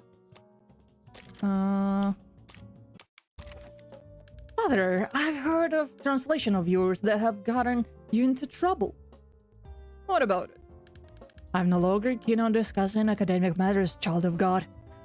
If you like, we can explore more meaningful topics like peace, or perhaps the conversation of the soul. My parishioners usually appreciate the topics that I speak on in my sermons. Is that so? Who says your parishioners are happy about your leadership? Padre Cabral is known for being very severe, even punitive. There's a high number of Rio de Janeiro residents drowning in sin, so they deserve a severe penance. That's true, Padre Cabral, very much so. Your churchgoers are being punished. What about non-churchgoers? Be more careful, son. I can only account for what I do for my flock. Do you hear me? This is the reason why I was ordained. Your ordination wasn't exactly a choice, right? After all, you were forced to do that. I seen a picture of you as a child, showing how much you wanted to follow the steps of God. What do you mean? How dare you question my faith? Know your place! Random question again. If you could make a game, what would it be about? What would it be about? Of course, it's gotta be like a detective thing. Or like with detective elements. You know, like mystery.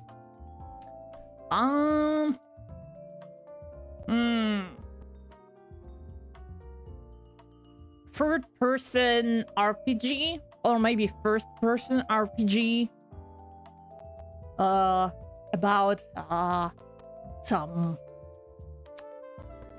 Farlands Island with like Lovecraftian motives, you know? Like, oh, it's a stranger, something like that. Something about mystery and something about maybe with monsters, with like body horror and stuff. Maybe something like that. Or maybe like a roguelike, like maybe Hades.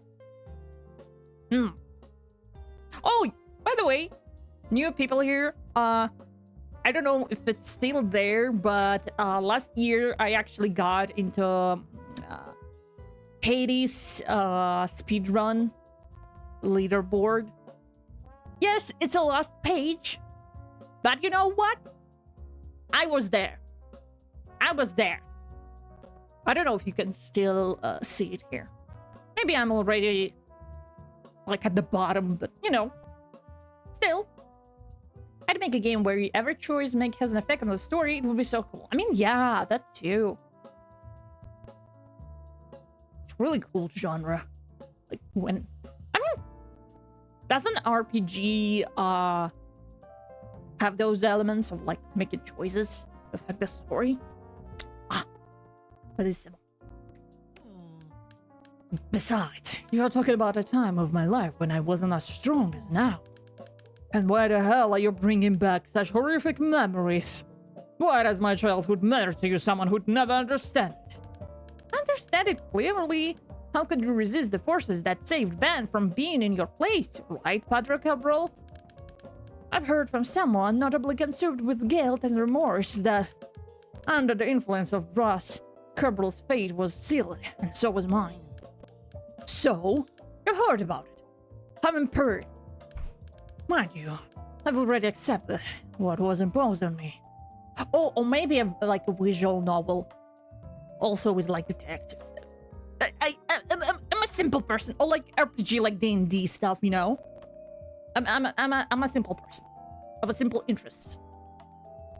Mind you, have already accepted that was imposed on me. God is perfect and those who question him will face the consequences. Don't you ever question yourself, Padre? If your feelings were that pure, what caused your admission to Casa Verde? My dear, I kindly ask you not to dwell on such delicate subject, and to maintain discretion. He's gonna punch us in the face. I'm gonna leave now, you're awesome, bye-bye. Okay, Rosemary, thank you for visiting. Have a good day. Bye-bye. Bye-bye, have a good day. I'll answer whatever you ask me, as long as you keep it a secret.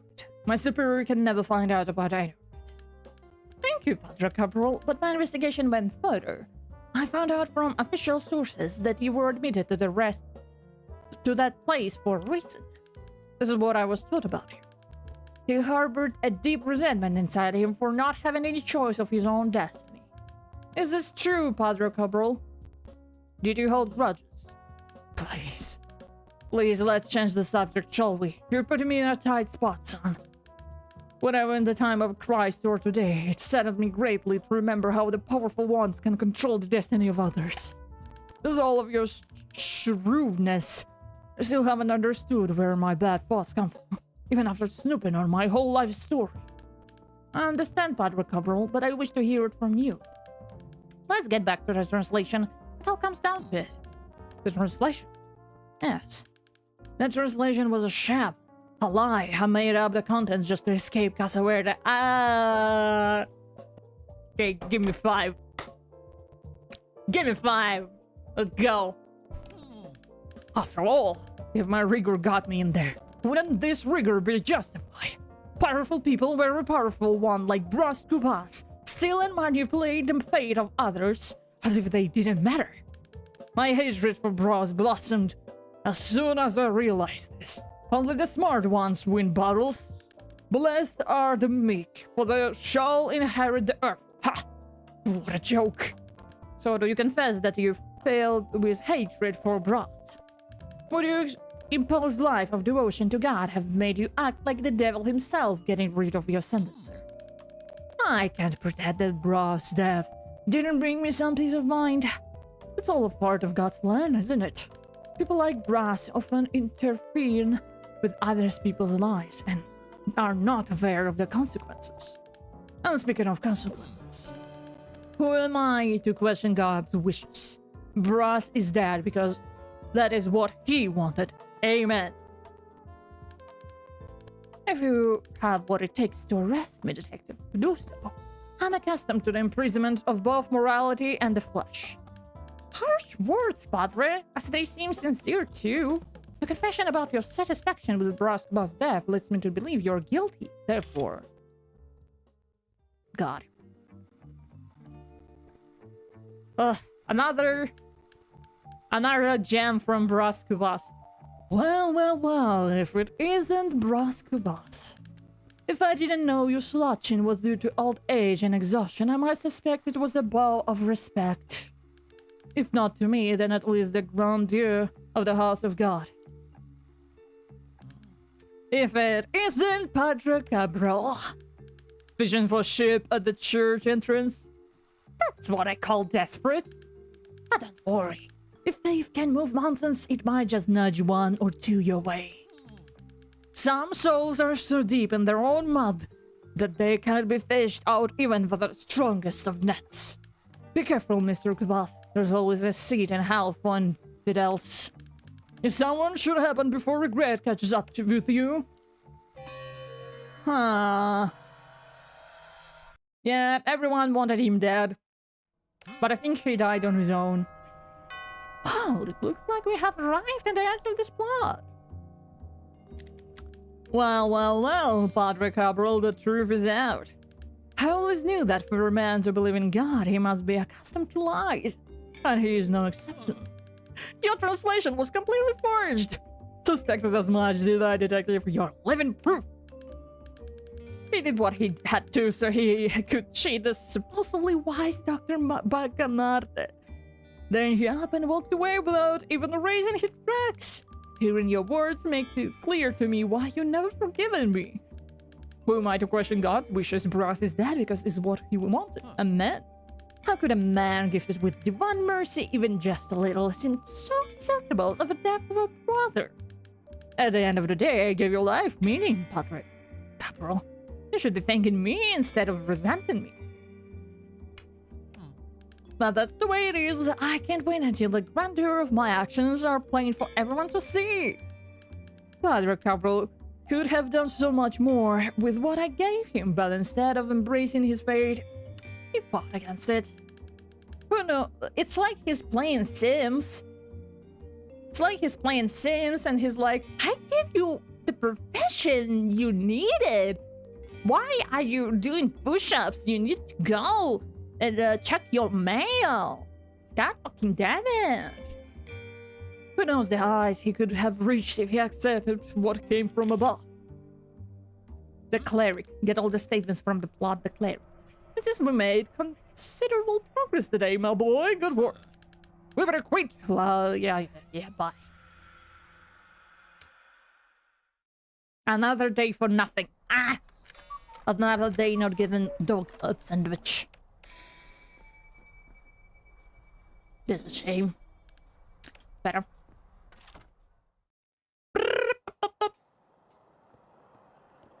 Okay. No. To the harbor. Need to go to the harbor.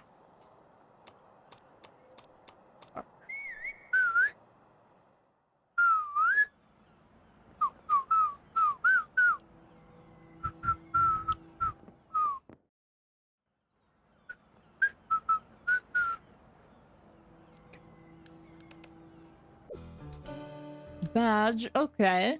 Now we gotta take the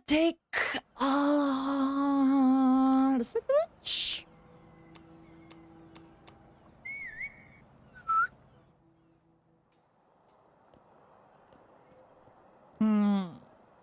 Okay, gonna buy a sandwich.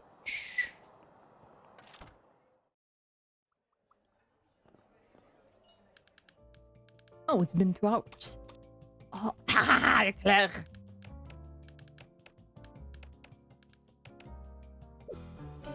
Claire. No, it's off. My Claire. It's off. You're mean. And mean people don't get a Claire.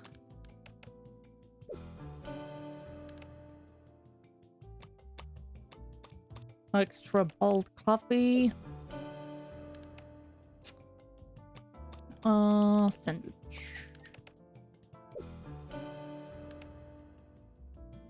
It would be funny if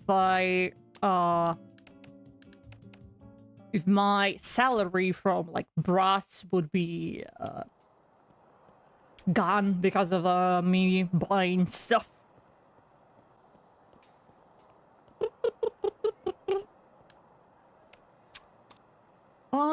Casa Verde. Okay, let's go to industrial block for a second here.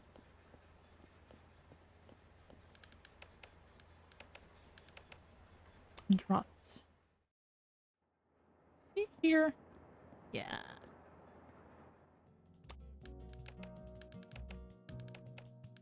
Mm-hmm.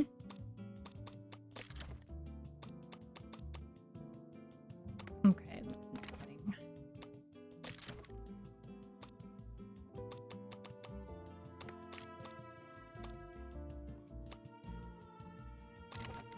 Is there any information you could share about your defense in the lost Lobo Neves filed against Bros? I don't think I can add any new information about him.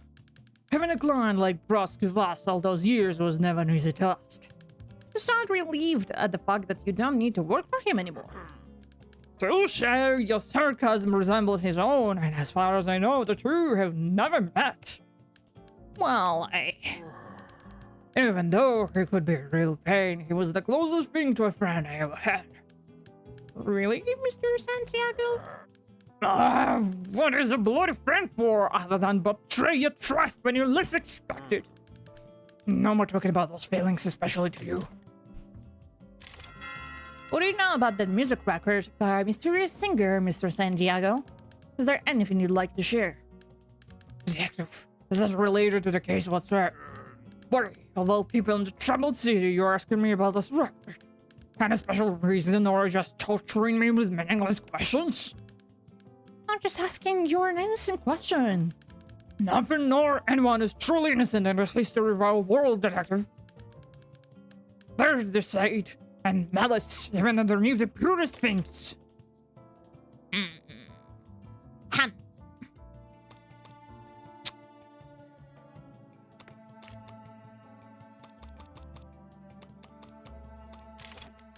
Mr. Santiago, let's talk about Winkles Borba, shall we?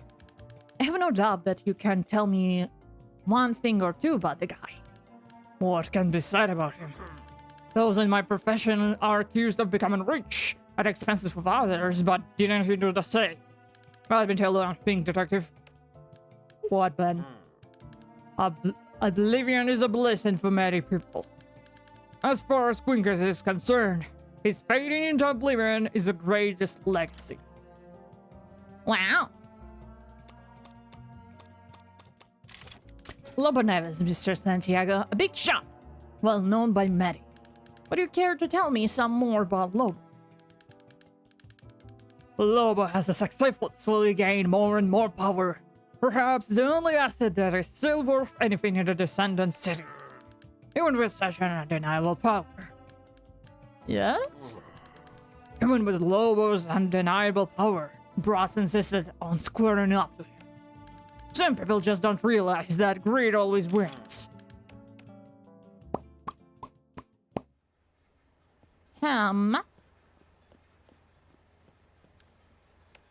Let's see. Okay, let's go to Casa Verde. Dogo? Dogo here? No, Dogo not here. Dogo will be later. Delivery.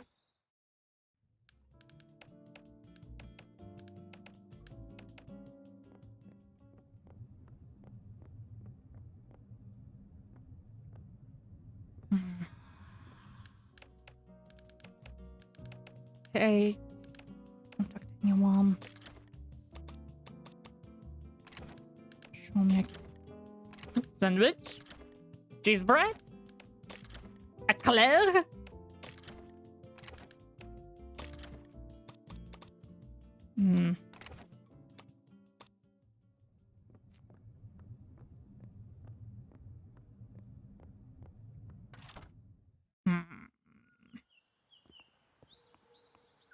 How do I need Dogo here? This is creepy.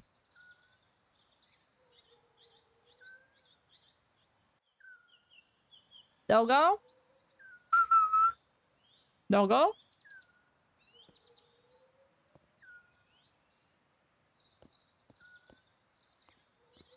They'll go?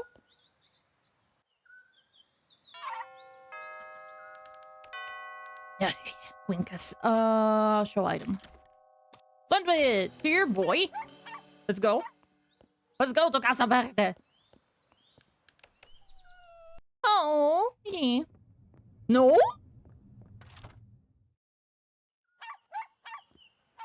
What I need you for, then?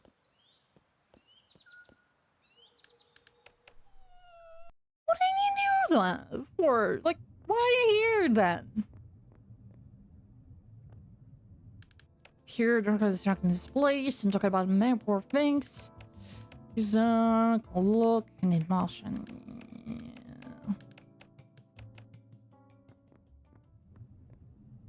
Yeah. Okay, doctor. Can you? Yeah.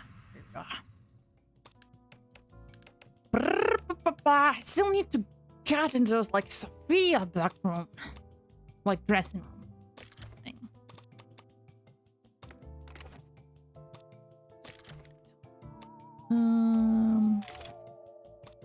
Interrogate, clues. Okay, I can't ask him anything. Claire? Coffee? Bread?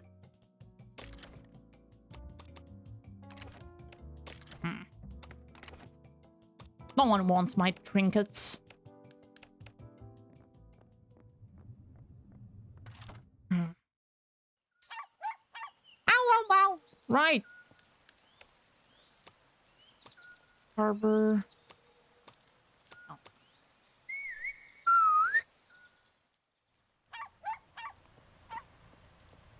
What do I need you for?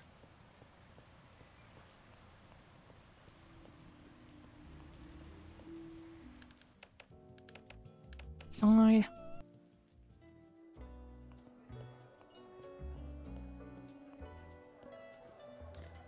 It's locked. That just has to be the way.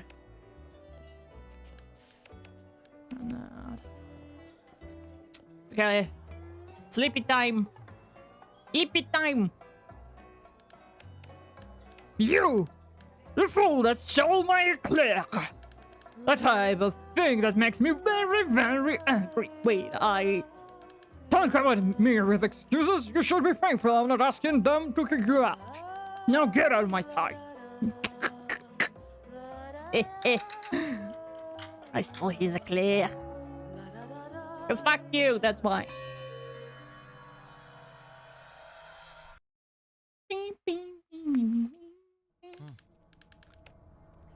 Huh. One feels comfortable every night at times when we're persecuted, including me. But a low treated defense felt much more like direct attack at humans. Rubia?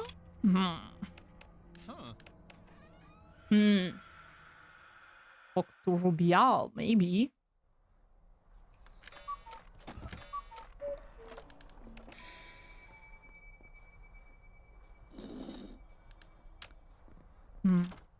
Talk to Rubial. Perhaps? I still don't know how to get to Sophia. Like, not to her directly, but like, how to get in her dressing room.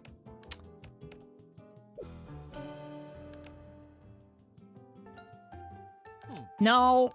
No. No, it's my Claire. Fuck off. Then else. This. Just to be sure. Yeah.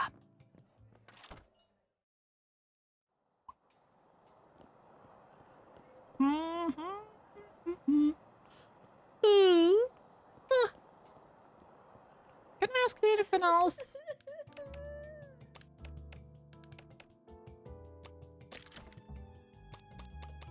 Or you're like done? Yeah, I think you're done. Your investigation. Kojo, hi, hello. Hello, Kojo. How you doing? How you doing? Hope everything's alright. I saw you started streaming again. Yee. Yee. Taxi. Should I go? Stream block. Ah, my nose. Ah. So there's an industrial block, harbor, Noble's Park.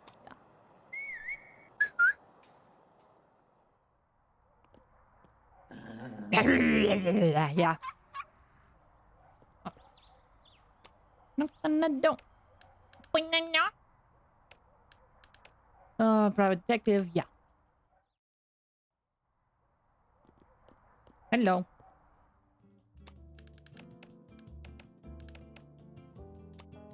Arcade. Blues. Statement of defense. I heard that Ross was sued over one of his controversial publications. The defense lawyer blamed a negative influence on humanism. As you're the heir of this doctrine, you might as well tell me more about the case. Oh, look, officer, I'd like to help you out, but the role of heir is a bit too much for me. I'll let old Quincus here handle that. Oh. I must confess that I don't like to delve into humanism, as it messes up our head in a bad way. I don't doubt that Ross and Quincus' tragic outcomes are related to humanism. What's the effect of humanism in your opinion? I don't know, officer, but they were too attached to the super friction thing. Superstition? Yes, you see, they believed on some kind of mirror that would awaken a true humanity. Of course it never worked for me. What a crazy idea. I know, right? I've got it here, you can have it. Maybe you'll find a lunatic that can make sense of it. Yes. Yes. Should I ask him about this? Okay. Could you tell me more about the fourth issue of the boss? No doubt about it. Scratching comments when I saw the anger. They're to be good-natured person. Can be good-natured officer, but when it comes to someone that... When someone we care for is attacked, we may hit the roof, right?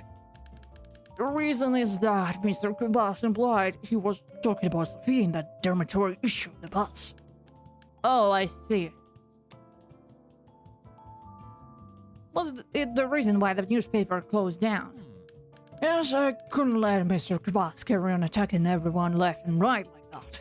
It was not only the newspaper that came to end. Mr. Kubas never apologized for doing what he did. And we never spoke to each other again.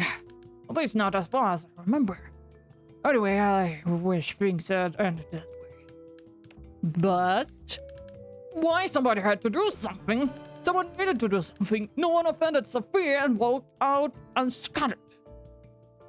Right, Mr. Rubiel, got it. Thank you for sharing this information. You're very devoted to Sophia, aren't you? If there's anyone in Rio that deserves devotion, it's Sophia. I'll do what it takes to praise my muse, that's all. Looks like you do anything to protect her. Even cover up the fact that she's one of the main suspects of Bra's death. What? Nonsense, she wouldn't hurt a fly. I heard that Sophia was furious about newspaper article and, well, it's after his death now. I will not allow Sophia's honor to be offended again.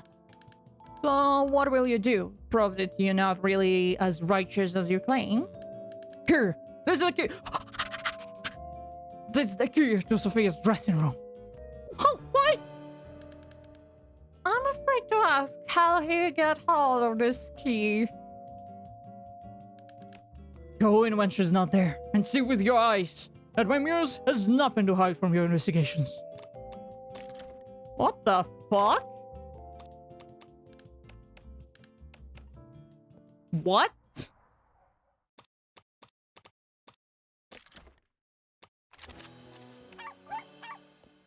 Wait, how do I get to the harbor? I don't have a...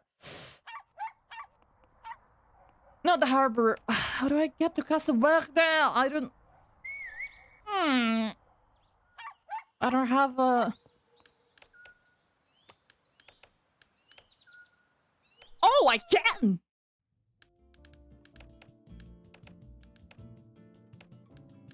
Oh, I don't need the card. Hello. I don't want who needs a mirror. Complex. Fun. Okay. Does what you see in this reflection bring about any memories? Humanity never dies. Quinkers never dies. But he did die. Well, it's what I've been told. The Sage of Rio said he died, but words can be trusted. A humanity lives. Quinkers lives. And who's the Sage of Rio? Huh. Here's an eclair. No? Okay. Hasta la vista. Baby. You want a mirror? Can't understand it.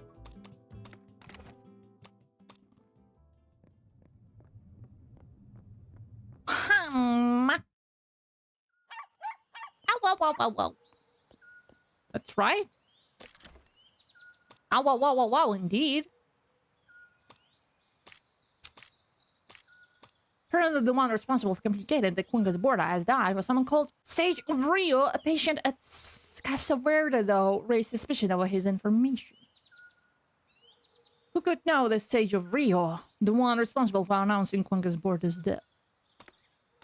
Rubiano? Would it be Rubio? Maybe? I suppose. Ow. Rubio? Yeah. Are you the one? Do you happen to know if I can find someone known as Sage of Rio? The Sage of Rio no longer exists. What do you mean? He has died too? The Sage of Rio is not a person, but a bankrupt newspaper that circulated around town. I bought it a while ago, but it was already going through a hard time. Worst thing I've ever done. I had a huge loss. I should realize that brings me bad luck. Why bad luck? You can travel back in time by sleeping, but can't just go back to when he was killed. Unfortunately. This newspaper published Mr. Borba's obituary, which was signed by Lobo Neves, the Secretary of State. Such a sad day, my goodness.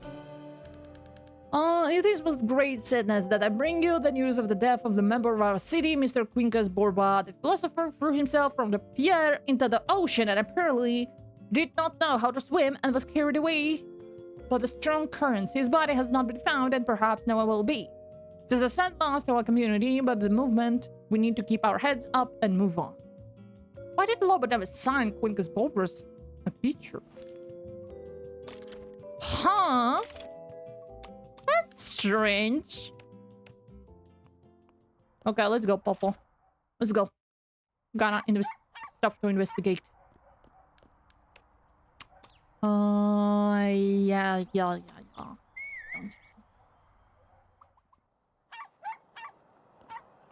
Ow.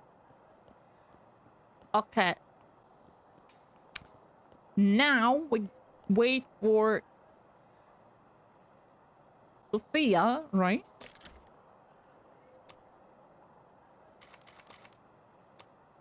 Okay, we're almost done with it.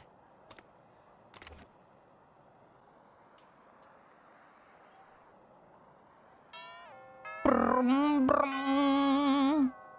Brum. I don't have flowers. Go wait. Ah, man.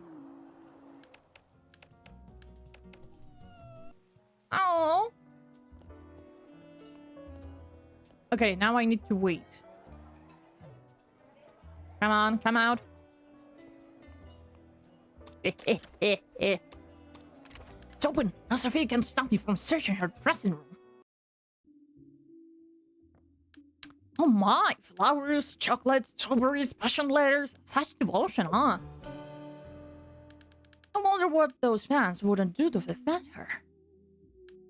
Look, a good portion of those gifts are from Rubial. I wonder what Christina thinks about us. Sophie's a woman of refined taste. I'm not an expert of fabrics, but those seem to be a great quality. So this is where the stars get ready. Wait, what is this? She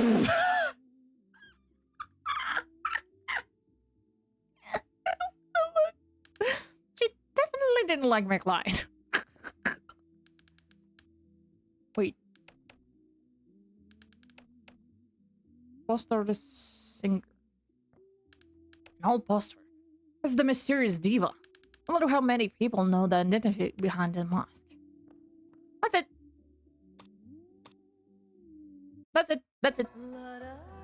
La la, what your husband thinks of your fan. La la la la la. Are we all cheating in this city? Oh well.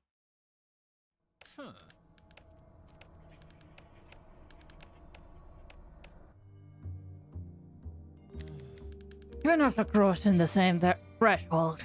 It still pains me to think about Quink's Borba. But why are we talking about him, Detective? What does the late Quink's have to do with our investigation? I don't need your question, Dad. It's not like I have much to be around here. Go on then, entertain me. Whose statements is this time? Rubiao's? I see. Rubiao was indeed Quink's pupil. If someone were to know about it's the first time in so many years I see someone use not a student, but a pupil. Oh my god. That someone would be Rubiao. And what did he say? The same old nonsense? I don't doubt that Ross and Quink's tragic outcomes are related to humanism. Not exactly. Revitalizing hypothesis, I must say. After all, both Quink's and I were indeed true humanities. Could it be possible that both of us met the same fate for our shared faith? That alone wouldn't be enough to connect our deaths. Could it be that Quink's disappearance and my demise are connected? If it were the case, that this was the motive behind my death, it wouldn't be the first time humanism has placed me in such a difficult position. As you well know by now, Lobanevis once had the audacity to attack me with a lawsuit. My lawyer, Ben, played his part and prepared our defense as he should. The only problem was that Ben argued my actions weren't of my own doing, but rather the dark influence of humanities. There's no way on earth that humanity's public image and its followers wouldn't be discredited after that strategy. How could one not think about humanities as dangerous creatures subject to uncontrollable influences after that? No, it is impossible to think of Quink's as my assassin. He met his fate before me. At the same time, I've now found him here, and the both of us being humanitas, we should have gone to the same place. Whatever it is. Well done, Detective. I will allow you to proceed with the investigation on Quink's. I'm not certain about what we will uncover, but I trust your intuition. It has worked just fine up until now. If you happen to collect another statement about Quink's Borba, we will talk. Let's see. A statement from Rubial regarding the captivating Sophia. Why am I not surprised? But let's hear it. It's not like I could do much from where we're staying. I mean, where I stay. Someone needed to do something. No one of that Sophia invokes out unscratched. Rubial said that. Peaceful, sweet Rubial. Impressive how his passion for Sophia could provoke such an aggressive reaction in the otherwise placid Rubial. Think about it, Rubial is in his adoration and just weapons that Sophia has at her disposal. Could be too sad that Sophia brought an end to the buzz, all because she took offense at the opinions they expressed. I didn't tell any lies, Detective. Sophia should have been so frail. Rubio, on the other hand, shouldn't be so easily manipulated and imprudent. His time with Quinkers apparently didn't teach him anything. Sophia has Rubio in and out of her palm of her hand. Certainly, that's how we managed to bring an end to my newspaper. I mean, kinda. So, who do you think did it? Like, in my own opinion, I think he died on his own. I think it's just a tragic coincidence. I think, because everyone wanted him dead, and maybe he just took a swing of that poison thing, or maybe he had a heart attack and he just died. That just happened. So, but if I need to choose, maybe Rubio.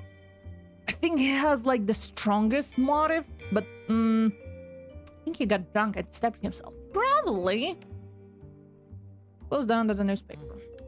That doesn't necessarily mean she was responsible for the crime committed against me. Not in the least. We need to investigate Sophia even further, Detective. I feel there's more to uncover about her. Yeah. Indeed. Indeed.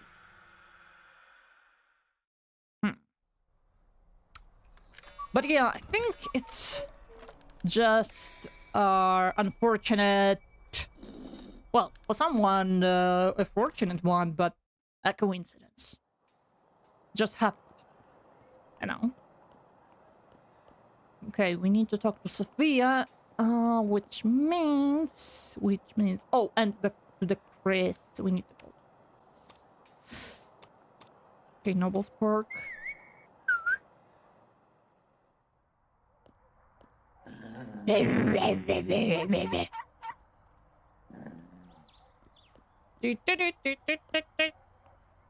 Flowers. Stealing flowers, stealing umbrellas, I steal everything. It's for investigation. It's important. Okay. Let's see. Harbor. I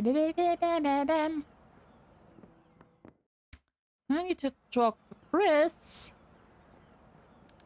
Gray warehouse. Of course it's gray. Like, I don't think there's any other option. Do you want flowers? Okay, what do you think? I visited your wife Sophia's dressing room and I couldn't help but notice the amount of gifts she receives. Does that bother you? Detective, my wife is the light of Rio de Janeiro's eyes, as you and everyone else knows. I'm not bothered by the devotion of Sophia fans to her hobby. If I were to worry about her fans and the press are always on top of her, I wouldn't do anything else with my life. Of course, there are times when they cross the line. Do they? Oh. Fans have nothing in their heads. Crazy people. They complain about everything. If I'm in the picture with her, I'm an opportunist. If I'm not, it's because I don't have any attention. I don't pay her any attention. See? Crazy.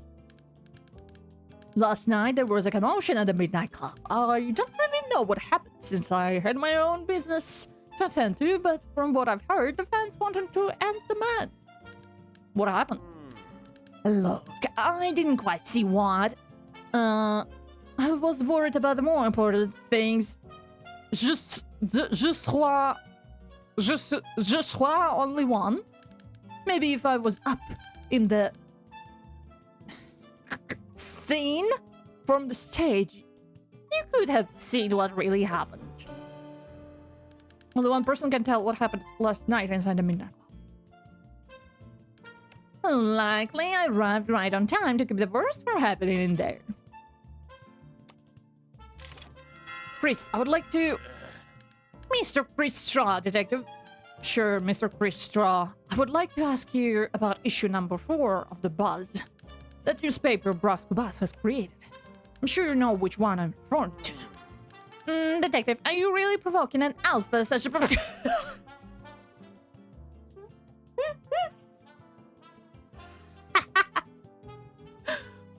Are you really... Detective, are you really provoking an alpha such as myself? Woo! Lol indeed, Greg Johnson. Lol indeed.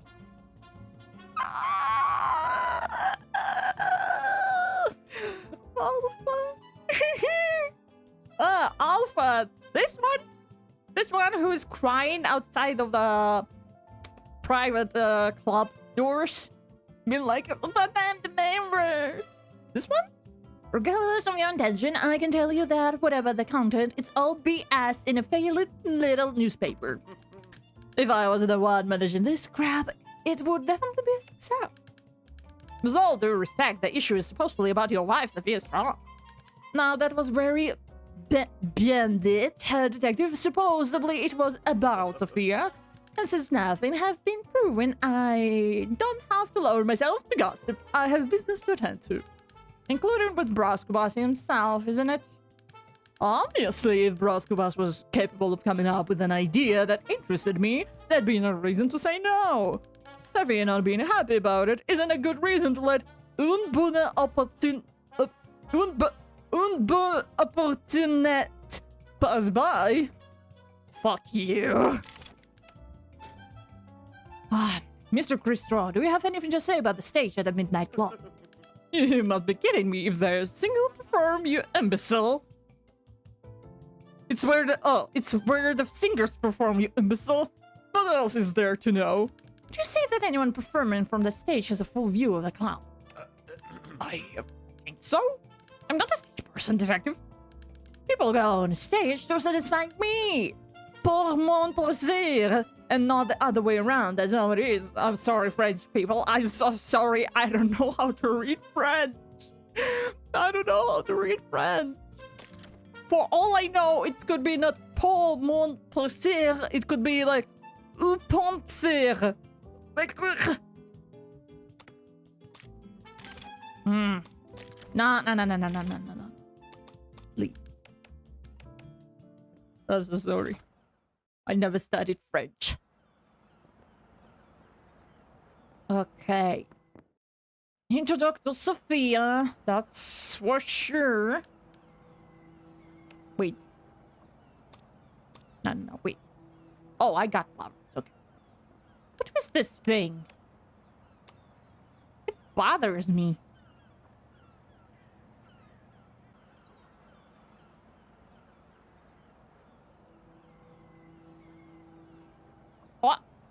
What the fuck is this? Okay. We will remember that. I will look. You think I'm afraid of clicking every option? Nah. I played Ace Attorney. I'm not afraid of clicking every option. I'm not afraid.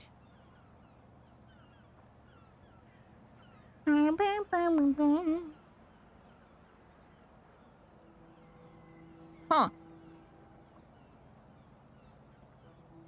5:35.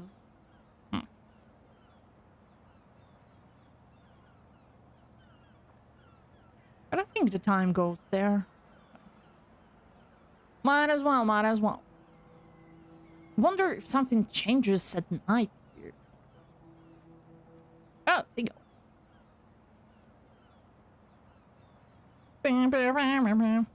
Buckle up, chat. I'm not stopping.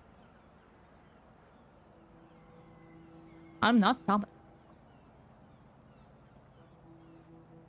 I got the most tedious achievements in games. I'm not stopping.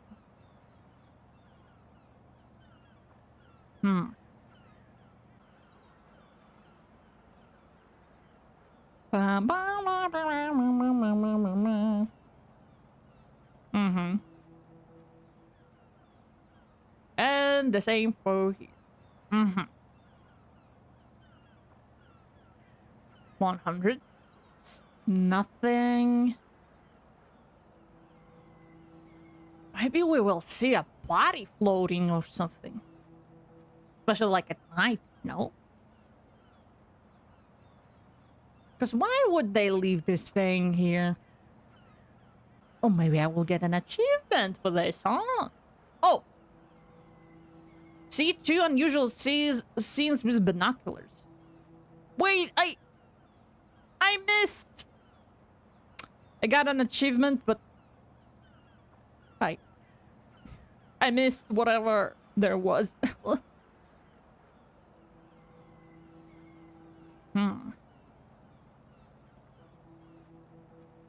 Okay, almost there.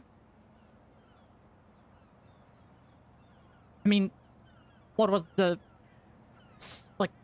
first unusual thing? Like island? Or submarine? I think it was submarine.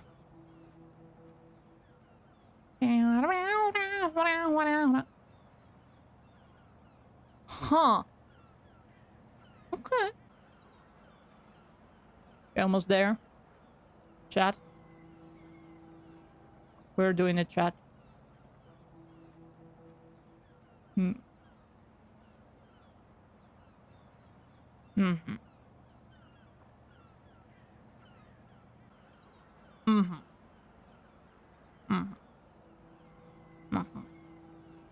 Uh-huh. Sophia. What else can we do before going to Sophia?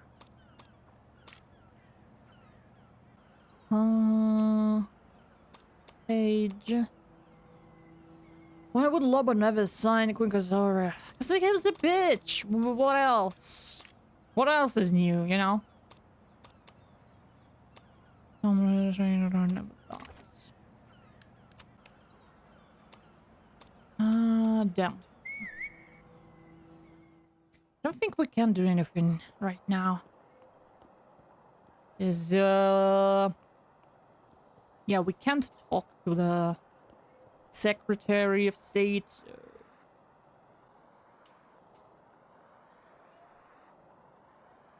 We are wasting the whole day for this. Ugh. Hey.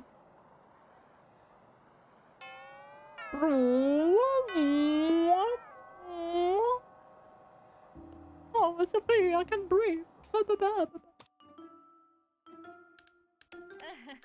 Yeah. Curious flowers. Batman. We need to talk.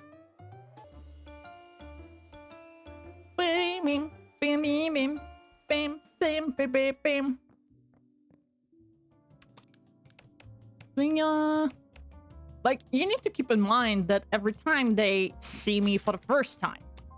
So, that's kind of bold of me to be like, what the fuck is this? Miss Sophia, I heard that you received a lot of gifts from your fans. Certainly received bonbons,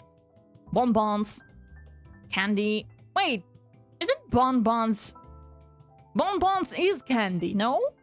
Bonbon is a candy.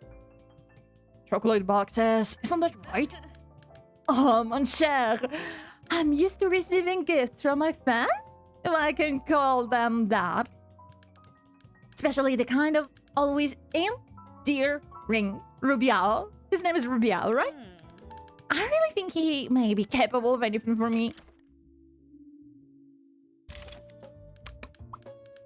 Mrs. Sophia, I hope you warmed up because I would like to hear you sing. Really, mon cher? I heard that last night there was some trouble at Midnight Club. And it seems that you have a privileged view of the place from the stage. The person who wanted to contribute to the law would certainly have a thing or two to say about it in this situation. Your sources must have dried out, honey. My fans are of the higher order. They don't get involved in troubles at nightclubs. Even if by any chance something had occurred, it certainly wouldn't make a lasting impression on me. When I enter the stage, Mr. Detective, nothing takes me out of it. Well, when you're actually on stage, doesn't like stage lights blind you, kinda? and you can't see the audience. Because in all stages I were, it was like... it was... like, really blinding, and you're like talking to the audience, but there's... you can't see anyone. You can see it all like... the white fog. Your words seem very well rehearsed, Miss Sophia, as expected of an artist. However, if something threatened your performance, how would you react? Because I heard this. We can only say that Sophia never backs down when she's disrespected. How demeaning! Those quotations and inquiries that don't go anywhere. Then again, what should I have expected from someone like you? A truculent henchman who serves brass? Dang, don't say that. Henchman offends me, Miss Sophia. And speaking of offenses, let's talk about your spat with my boss, as you put it. Did it start when he offended you in the 4th issue of the book? Oh, please, Detective. Spat?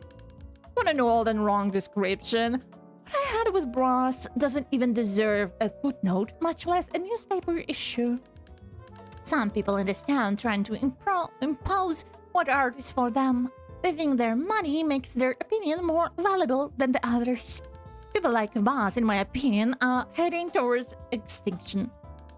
One of Boss' many privileges was the audience he had in life, don't you agree? What did you do when you got hold of the 4th issue of the Boss? Do you remember? How did you handle Kuba's attacks? How I handled it? Why? What did you expect? It's enough to say that proper countermeasures were taken. And as you certainly know, the newspaper, just like Brass' progeny, was extinct.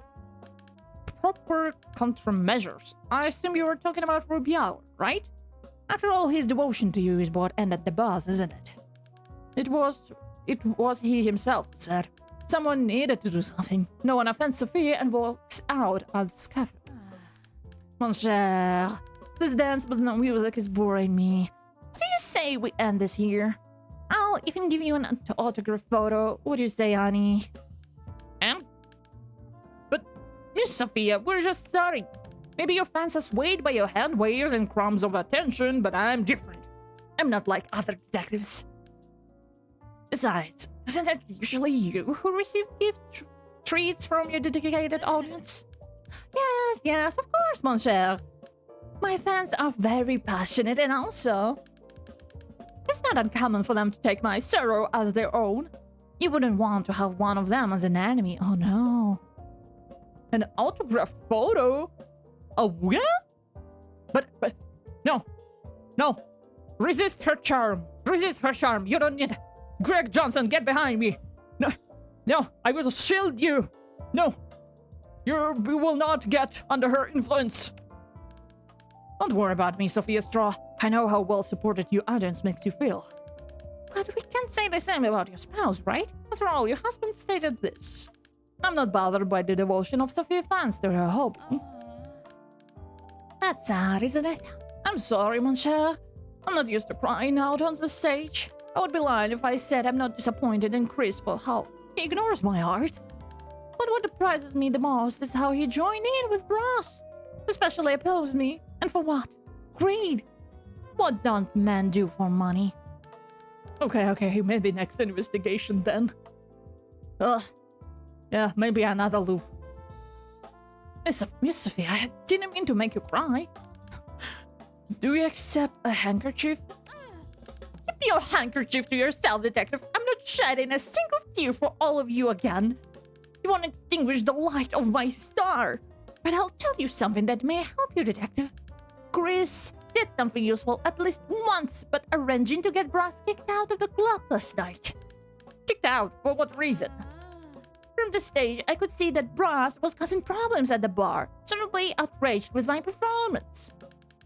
Chris, in what must have been a lapse of reason, must provoke my audience to antagonize the troublemaker.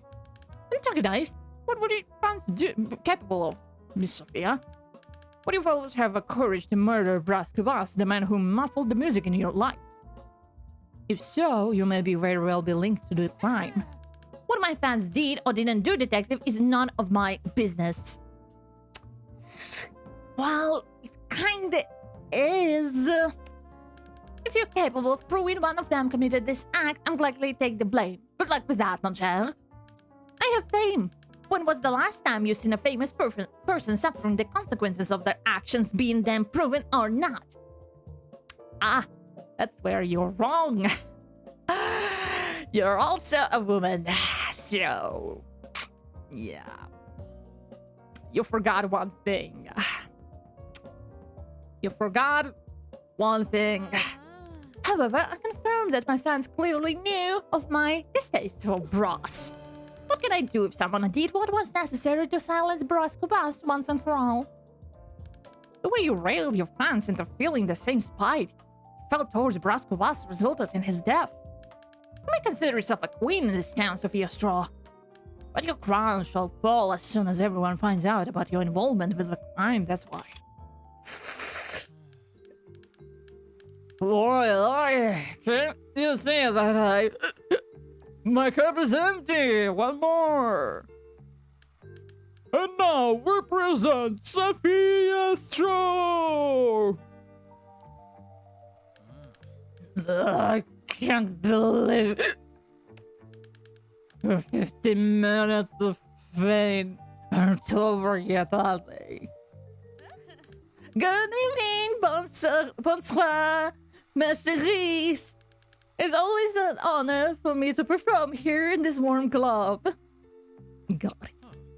Good evening for you, maybe. Right, little girl? Worm, it's all management of this place. Been sinking with refrigeration. Let's get, started. I'll start with a new song. I know you enjoy it. Oh no, girl. No one came here to listen to this type of modern nonsense, isn't it? My friend, the mysterious diva was the good one. She knew what the real music sounds like. Boo! We won! Mysterious diva! Boo! I know where she is. I can go get her if you like. Security! Where's security? Chris, my dear, could you please sort of commotion back there? I'm on it, love. I'll sort it out. Oh, look, alpha male is on stage. Let's go. Oi, big man. Could you be more useful than just follow for a charge? Oh, look, it seems we have a troublemaker in our club. Ooh, wow, wee, woohoo. That's it, Sophia. Don't let it slide. Get him out of here. And if one of my fans were to do something to him, I wouldn't stop them. No. Let's play the song.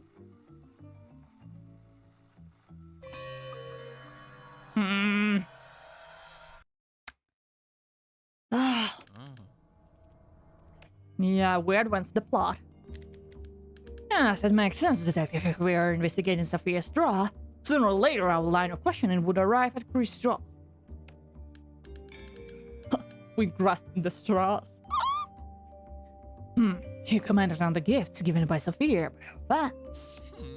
And what does the greatest man in Rio de Janeiro business have to say about this big devotion of his wife's fans? I'm not bothered by the devotion of Sophia fans to her hobby. Oh yeah, of course. Chris' statement is a blaze declaration of indifference, being true to his personality. Not very different from Chris' other attitudes concerning her career and, by extension, his own wife. This is like a city of the worst husbands on a continent. I'm gonna sneeze. No, I'm not gonna sneeze. A curious indifference that of Chris when we remembered that his wife is one of the city's most wanted women.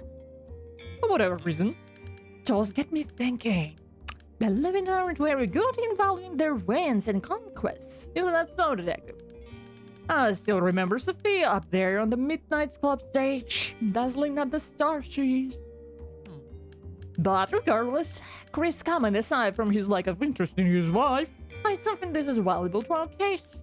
Notice how he mentioned the non-devotion to our suspicious little singer.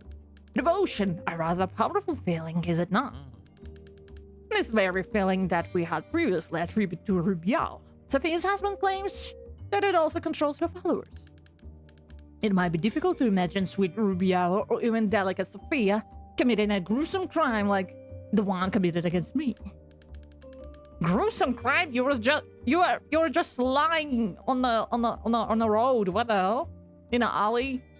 What do you mean gruesome? However, what to say about the anonymous past that composed the Diva's devoted fans? It is difficult to believe that there aren't dozens among Sophia followers that wouldn't like to assassinate.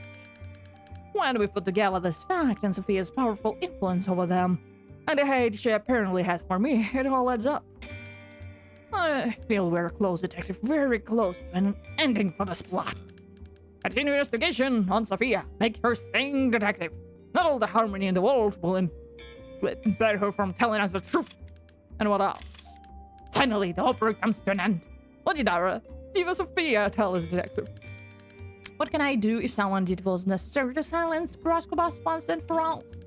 I know Sophia wouldn't have the courage to get revenge on me on her own. They say artists are courageous lot because of the way they expose their hearts and souls for everyone to see. But I can see the courage phase right where the spotlight can reach. She didn't have the guts to make me pay, not on her own, isn't it, Sophia? Of silencing me once and for all. Oh yeah, because in order to be the apple of the city's eye, she must be nothing less than a perfect little girl. As of my crusade in favor of values of yesteryear, you always regarded me as an enemy of the arts. But you're mistaken, dear Sophia. When in life I was but a staunch defender. That fateful night, the fateful last night, when you got me kicked out of Welcoming Midnight Club, you knew the true reason behind my acts. But it made no difference to you. Well, my dear Sophia, you're still alive, and I hope you live much longer. This is the only way you'll see which of us was right. Well done, detective. The show must go on. The star. Get all the statements from the plot star. Oh, like we can understand. Yeah. Bath in your sorrow. Bath in your sorrow. Bath in your misery. Time flies. Time indeed flies. It's been almost 3 hours, man. Suspect. Sus. Who is sus?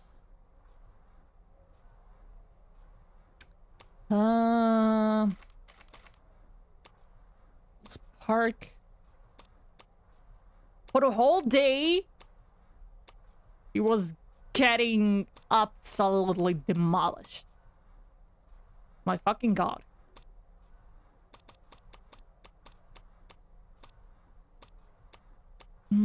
Okay, who do we need to...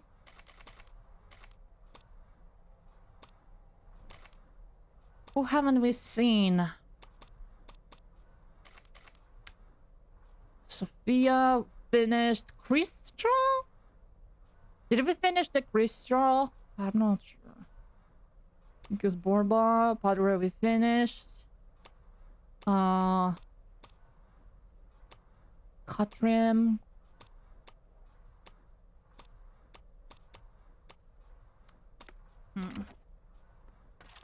Okay.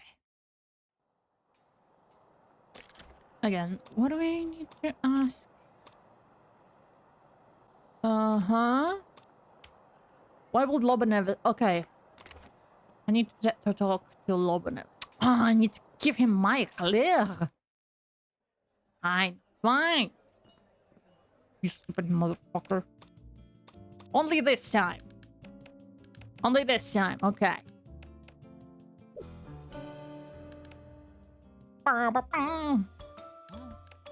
Okay.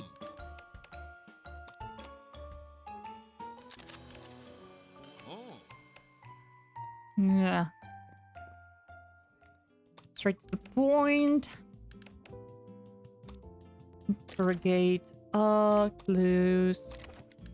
Mr. Lob, since you've written a obituary for Quincus Borba, I read that you two had some relation. I gather. Would you care to comment on that? Obituary. Most of the time, it's one of my assistants who writes those things. I don't always have the time. As Secretary of State, I need to be in position for cases that are more notorious, Water. You must understand.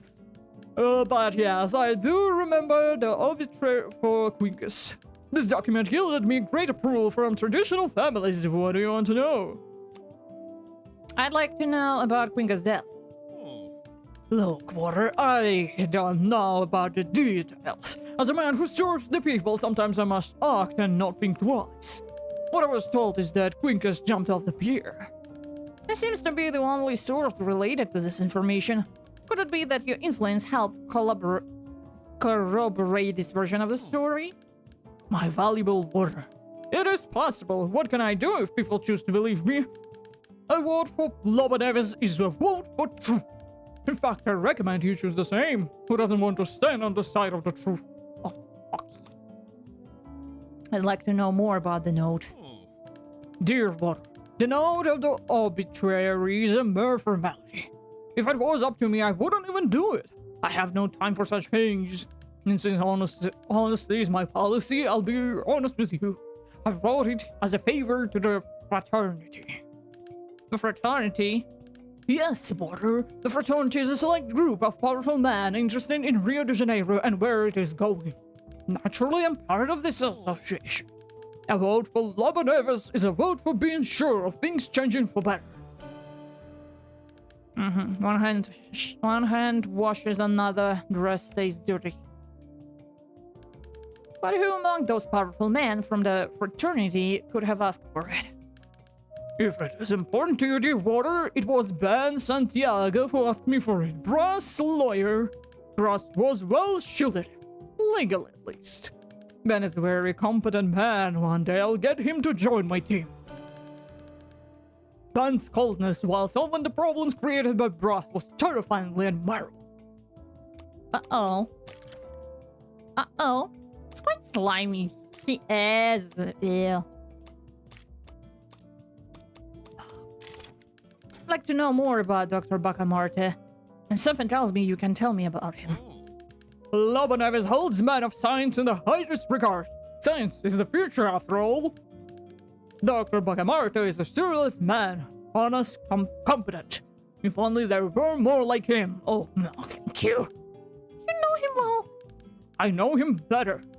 I can always seize the opportunities to visit him at his institution, Casa Verde. Really? And you have liked to? What politician wouldn't like to make private visits to the most important members of his electorate isn't it right? But I wouldn't want to trouble Dr. Bacamarte. Scientists are distraught individuals.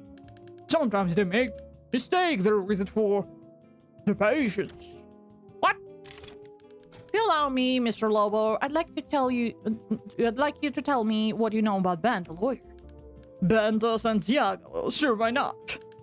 Earning my respect isn't easy, young man, but I admire Ben greatly. Always as well placed as his own mustache, and as prominent as his own chin. I would kiss the chin at the night and day. What? What is going on? Vote for me. Have you worked together? I wish, but he always claimed to work exclusively for Ross. Perhaps now his main client is giving him a break. I may consider requesting his services. Bitch. Mr. Neves, you're in the fraternity, right? Can you tell me about this fraternity? How does it work? Do you exchange favors and aid each other? Dear Water, that's what a brotherhood is for. If a fellow member asks for help, I must help him without questioning. And it's reciprocal. Not very different from how things work in politics. So it seems. Dear Water, may we change the subject? I have many places to be and this talk is going nowhere. Mr. Lobo Neves, I'd like to talk about your rivalry with Brass Cobalt. We were friends, dear Water. The rivalry was just political play. I delighted myself in debating against Brass during the meetings I hosted at my residency. It was a challenge to win an argument against him. He had the devil in his tongue. But those, you wouldn't know. But thanks to those meetings, I was ready to take on anyone in a debate, including those in Parliament. It's a pity that he became a ruminata. He wasn't himself anymore, and that put his position in Congress at risk. I had to oppose him vehemently. He's quite open about his corruption, yeah. But it's for the people. Like, common folks don't understand the politics. It's just a politics game. I get in this mud, in this dirt of politics. For you, my dear citizens. That's why you should vote Argus 2035. Vote for me. Maybe you meant Humanita? That's it, voter. You're smart, like those who vote for me. Vote Lobo. He literally talks like that. You got my vote. Yeah! I wonder you changed your own posture. After all, your own wife told me that you're capable. Powerful men like my husband know how to efficiently end disputes. Yeah, and don't know they're being cheated on. Virgilia has known me for a long time, voter. And like Lobo she never lies. And I had to act swiftly to bar Cuba's proposal. Are you sure this was the only reason you just credited him, Mr. Neves? It had nothing to do with his opinion, published in that ominous issue of The Buzz. Voter, I've been patiently listening to you so far, but there's a limit to everything. Rust's foolish pastime never amounted to more than a tickle to anyone, much less to me, and that is a fact. Lobo Davis is a man of facts. Does it mean he would attend to a meeting at 1400 hours, or would shake hands with someone whose name has 13 letters? Apparently you want to know why my name is Lobo Boy, as in wolf. Oh my god, I love the alpha in the chat. She doesn't lie, he likes to I don't think we will find him a soothing chair. As in wolf. Oh, I love those motherfuckers who's like, oh, did you know that my name means justice? Wolf. Yeah, wolf, of course. Bow, bow, bow. Ow. And a wolf protects its territory, isn't that right, Mr. Neves? I've heard the following. Lobo Neves and Cubas always fought, yes, but deep down it was... 'cause they used to think alike. They were always fighting over the same interest. Did Brass invade your territory, Mr. Neves? Did he pee on your tree, Mr. Neves? Did he mark his territory? Good boy. No, he's a bad boy. He's a bad man. He's a bad one. Stop corruption. What is this rubbish? What are you insinuating? Just imagine you're like you wake up, you're like, I'm gonna be the best secretary I can be in this town. You go to the cafe and like, I want an eclair. And there's like, this dude is like, so... Virgilia? Don't you dare speak my wife's good name. Don't come at me with rumors. Get my wife's name out of your mouth. Oh, sorry, that was loud. I'm so sorry. That was loud. I'm so sorry. She always know which one of us had a future, and that's why she chose me. And are you sure she kept her choice? 'Cause they're her different. I promised I wouldn't tell, but oh well, tomorrow's a different day. Yeah. Fuck everything. Let's ruin everything. It wasn't loud for us. Oh, okay. Because I made it too hard and too close to the mic. The signs. She's cheating. A 13-letter warning. My dear boy, please don't spread this information, you hear me? I'll give you whatever you want if people were to find out, but ruin Virgilia's reputation. But isn't it, like, deserved? No? Like, she's not... It's not, like, a mistake. She did one time. I'm not saying that cheating is a mistake that you do, but, you know, like, there wasn't something, like, not important, and you're like, oh, yeah, we can just sweep it under the rug, you know? No, it's like, oh, her reputation will be ruined. Well, isn't it, like... Yes, that's how it works. No? Virgilia, what about the career you fought your whole life for? I don't care about any of that. It's Virgilia who cannot afford any damages. Please, I'll be better. I'll do whatever I must to salvage our marriage. Oh, you are fucking stupid. What do you mean, Mr. Loboneves? Do you feel guilty? Yes, my boy. All my life, my career came first before everything else. Every dispute, the thirst for power. I didn't even see what I was taking for granted in order to reach my goals. Virgilia, in the end, is guilty of nothing. Nothing? Virgilia is an innocent woman who fell into brass hands, and I was too busy fighting against him to save her. Oh, you sweet summer child. Oh, oh, oh, oh. Oh, oh, oh, oh. Oh, wow, wow. I don't know how people even, like, suggest, like, oh, you should do counseling after cheating. I would never. Boot. Don't throw a boot. I would never forgive cheating. That was a big sigh. Cause yeah, you know, sounds like stuff I heard before from others. Maybe we should just forgive. No, I would never. It's not like I'm gonna be cheated on, like, ever, but, you know, I can recognize when something is shitty. And yeah, like, you know, they usually say that about a man, like, oh, she like put some charms on him and she took him away from me. Like we say here, like, is he a goat with a rope around his neck so you, like, kind of can take him and, like, just... Is he a lamb that you can just take with you? Huh. Like, yes.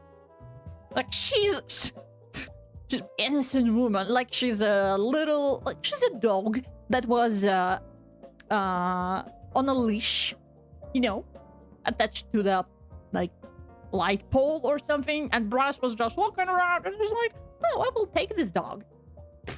Like, come on. And the worst part, young man, my opposition to Brass didn't stop at discrediting his proposal. I actually brought a letter to the governor, and that's what really put the end to Cuba's career in politics. I came across this draft, Mr. Neves. I'm well aware of its content. If you've read it, then you know that Loboneves, a man of the people, did everything he could to damage another man of the people brought to us. Its final version was even more cruel. I wish to make Brass a pariah for the rest of his life. And now his life has ended. And I'm the man looking for the one responsible for it. Are you the one behind Brass Kubal's death? After all, he wasn't your political rival, was he? He wasn't just your political rival, was he? He was also your romantic opponent. You can stop right there, young man. Keep looking for your killer, because this wolf only fights in the political field. My wife cheating on me with him might have been a low blow, but it wasn't fatal. In the end, I'm one victorious. After all, I'm the one lost standing. Yeah, eat one more eclair and your heart goes... Not my style to gloat over a corpse, but it's clear we have a winner in this dispute. your pacifist civilized speech doesn't stand on its own, given your pronounced set to attack brass in every possible way. Seems to me that you're the wolf in sheep's clothing itself, Mr. Neves. But your facade doesn't fool me. You're capable of everything to win, aren't you? Therefore. Good morning, Loba Neves. Looking for an eclair to sweeten your day? I got the last one.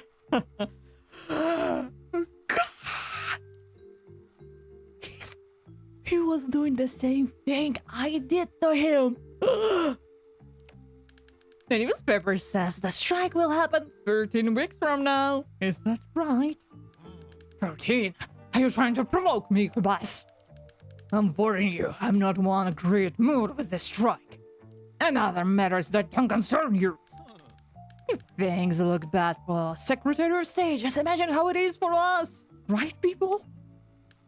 And you don't listen to his sweet-tongued braggart? Remember, vote for Loba Neves as a vote for action. I publicly promise to silence blabbermouths like Brass here and put an end to this labor crisis once and for all. I will bury the spirits of every disgraceful man forever. You hear me, Kabas? Bury. Huh? We'll see how that. Uh-oh. Uh-oh. Ding, ding, ding, ding, ding. Yeah. Yes, let's see what Loba Neves has to say in his defense. Whether it's something up to his great politician standards or just someone up to his... Never mind. Come on, detective, what did you say? Did he confess? It's not my style to gloat over corpse, but it's clear we have a winner in this dispute. What? The audacity. The decadence. So that means Loba considers himself the winner in all of this. How's it possible? Just because he's still alive and I'm dead? Since when does that mean anything? I know why he's saying that. Loba always knew that our debate is not about being right. It's about composure. And when it came to composure, that superstitious dog had much to lose, and he did. And maybe he never ever had something to lose. Didn't you see Detective Virgilia's portrait kept under the lock and key in my house? Yeah, I saw that. As you well know by now, Virgilia and I were lovers. We had our relationship right under Loba's muzzle, and he never found out. So much so that you had to get him to see the facts. Looking from this angle, Loba didn't have any personal motives to murder me. Our rivalry was more about politics than matters of the heart. At least that he knew. The biggest proof of our particular war was the letter Loba wrote to Governor. You read it, content detective. Words written on the draft. Loba's intentions were but one, to publicly deplete me. The worst of any damages that could happen to someone rising to power with no obstacles. You may have realized that that wasn't enough to finish me and hired someone to eliminate me. However, it's hard to believe that Loba would simply like to remove me from the picture. Loba and I were opponents, enemies, rivals. We'll likely never know the strength of such relationship, detective, but I suspect that even though Loba had motive to want me dead, he also had motive to want me alive. We'll go head-to-head with him now. Who in Rio de Janeiro measures up? With my death, Loba will lose his strength. Mark my words, detective. This shot will absolutely backfire. The rival. Get the statements from the plot, the rival. With my murder. Yeah. Just some of the time. Yeah. So get bye.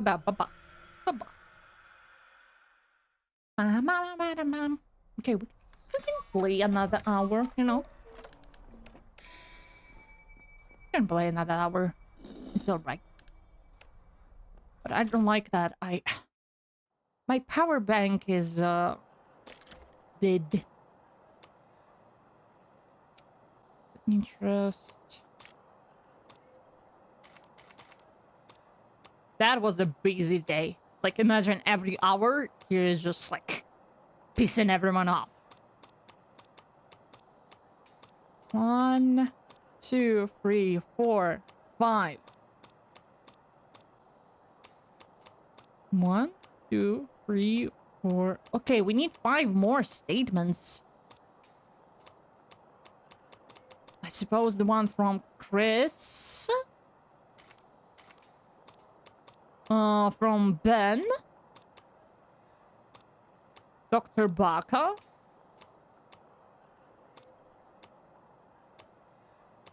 I don't know, Crispin. I said 5, right? 1, 2, 3, 4.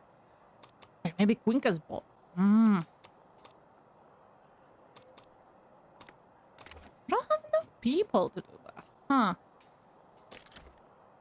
Okay. What do I need to ask? Oh, probably I need to ask Chris Straw or Ben.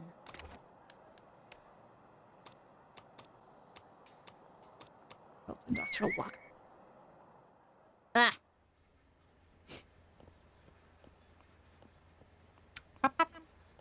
Man, such a good game.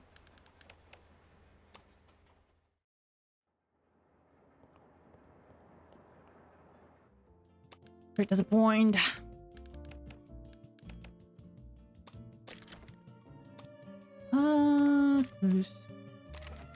Mr. Santiago, we need to discuss a crucial point. Evidence points to a favor allegedly bestowed on you by Lobo when he had a false notice published in the newspaper. Such notice will be about Quincas Borba's passing. Apparently about a certain agreement of the fraternity. If you're really willing to address issues about the fraternity, meet me there later. I'll be happy to answer all your questions. I'll do my best to arrive in time. Huh?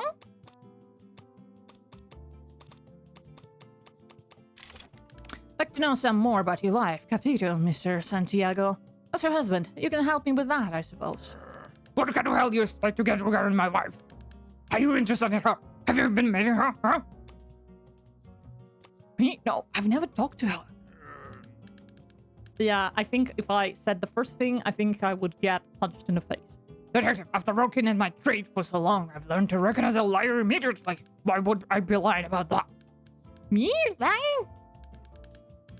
All lives like you appear every now and then, gradually getting closer like mice to eat the scraps from my table. But I make them disappear as quickly as they came. It's about time you'd went away, Detective, before I change my mind. Jeez. Jeez. Jeez. Remember, he sent his own son away because he thought. Because he was jealous of his own son. I'm just saying. I'm just saying.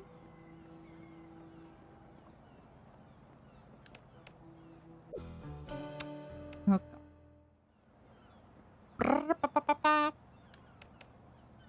Proof membership. What? What, indeed.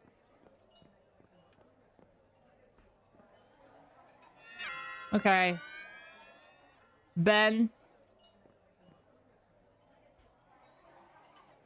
Here it is. Got this mother. Oh, you can see the painting of 3 of them. Or like a photo. It's got a crucial point. Evidence, published newspaper. Yeah. Okay, I'll play your game, Detective. But be aware that it's such a serious accusation. I know, and because it's so serious, I reckon you'd be interested in collaborating in this line of investigation. After all, do we believe that fraternity will care to save you, or itself? I know that one day I'll have to tell the truth. I just wish I'd be much later. Yes, I made Quincas disappear to protect Brass. That was my intention. Quincas and his humanitarian ideals were affecting my client. In what way was Quincas the problem to Brass? The humanitarian philosophy is very unorthodox, and Brass was becoming a much more difficult person than usual. Quincas' influence was very harmful to Brass. It was a question of time for fatality to happen. Did you kill Quincus Borba? Detective, the man is a despicable creature and I'm not any different. But murdering someone is not something I could possibly do. Not for such a reason. Let's say Quincus is alive and in a safe place. I set him apart from Bros to stop him from being influenced, that is all. Is he in Casa Verde? Is he in Casa Verde? Is he the madman? However, I didn't appreciate that Bros was the problem this whole time. Anticipate. Thus is Quincus was able to control his nonsense. Rumors about Quincus passing were clearly false. Keeping him away stressed Kubas even further. You didn't kill Quincus Borba. Tell me, where is he? God damn it, I'll tell you. He is at Casa. I told you. I told you. I told you. I told you. Where is no number 157? If I'm not mistaken, I even wrote it down so I wouldn't forget. Perhaps on the matchbox? Bernascal, yee! Maybe it was. Yay! So that's what it was the whole time. The number inside the matchbox. Was your plan successful? Execution has succeeded, yes, but the results have not. Braz actually proved to be the real source of his own problems. In a sense, I regret doing what I've done to Quincus. My plan has failed, like every attempt people make to control their surroundings. I feel I haven't been the same ever since. Your wife, Capita, said you've been acting weird lately. Was that out of remorse? Capito, how dare she? My behavior was strange, definitely, but she and Quincus are not connected whatsoever. If you really wonder why I've been acting strangely towards Capito, Detective, this is the reason. Draw your own conclusions.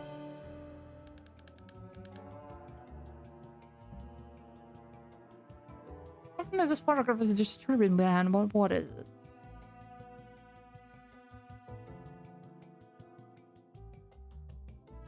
I'm sorry, what?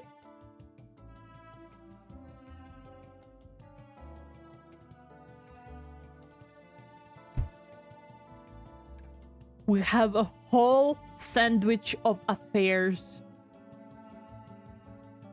Oh no.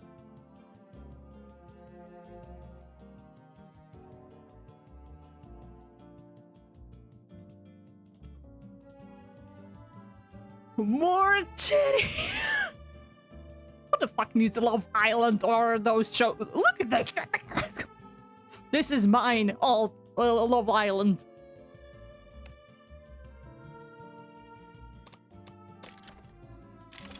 I'd like to talk about your family, Mr. Santiago. The photograph shows your wife and son. I wonder... There's much more to say, Detective. Photographs are chunks of time, a time of cruelty. Judge states everything that uncovers the whole truth, sooner or later. Unless you come to a conclusion based on the photograph. This is what it is, a photograph, just like any other.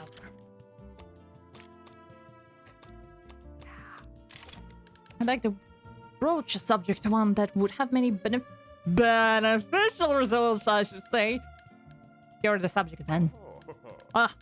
People are wrong to believe that they know themselves. I'd be deluded, Detective, if I believed that we could talk about myself. It's getting darker outside. I think it's gonna rain. Whatever. I didn't plan going out anyway, so. I don't exactly have a complex or intense personality. Actually, you're all simple and shallow, me. True. Please don't talk like that, Mr. Santiago. Don't get me wrong, don't feel sorry for me. Besides, even I could tell you about myself. Wouldn't do that. I know my rights, Detective. I'm not obliged to tell anyone about myself. Now get out of my sight, Detective. Okay, fuck you too. I'm gonna visit your wife. Oh, hello. Okay, should I visit his wife or...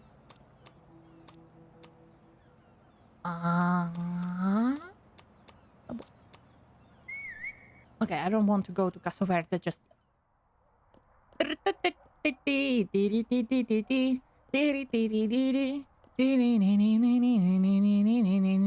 Knock knock.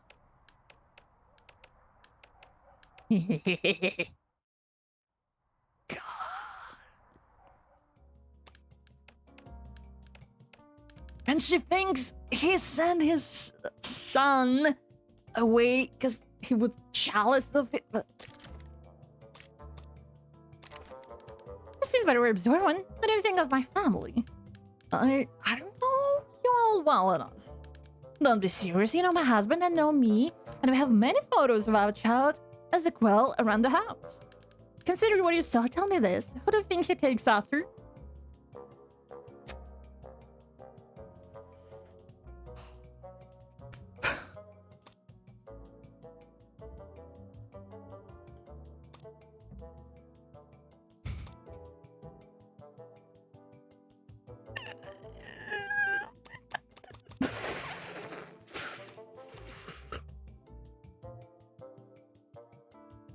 You?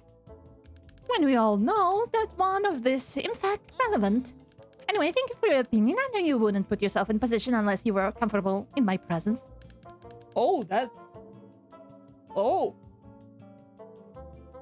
It's a strong wind outside. Like the trees are bending. Oh. Oh, wow. Bros. Nah, that would be like the worst outcome. Actually, do what I can to help in this kind of situation. Speaking of help, investigator, I need yours with a different situation. Something is not right with Ben. I don't know what it is. Sometimes I feel he is dying of jealousy over a sequel, our own son. What makes you think so? First of all, I'm a mother, and we notice when something is wrong. Besides, Ben insisted that our son should go the same seminary where he spent his childhood. Mr. Quill has always been an extroverted boy who liked mimicking our friends, making us laugh with his jokes. I'm worried that the strictness of that place will turn him into someone who's not. I should have a deal with two Ben Santiago. Poor woman.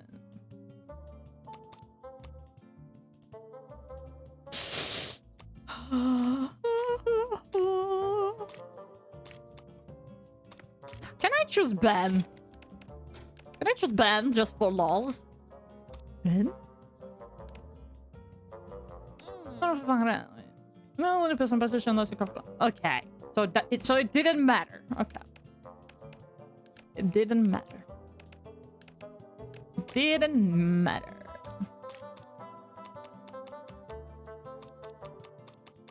You don't have to tell me. I can see it in your eyes. You wish to talk about newspaper, the buzz. Am I right? Yes, the fourth issue. The fourth issue of the buzz is a joke.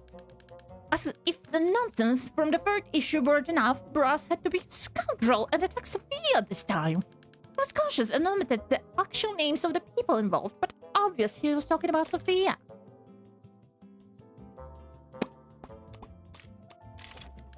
Why are you looking at me, investigator? You're trying to read me from my expressions. Don't you know? You can't read a book by its cover. No, but I wish you would talk about yourself. Everything there is to know about me. You either know it already or shouldn't know it all. I'm a woman like any other. I may have friends and connections in high places, but I'm also a woman of people involved in the causes of the common man.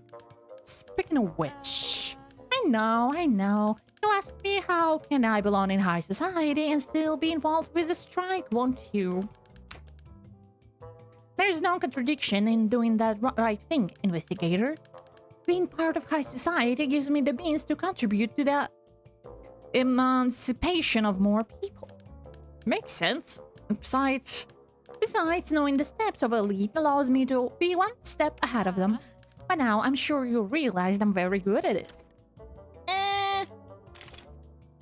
No. Yeah, bye. Oh, fuck.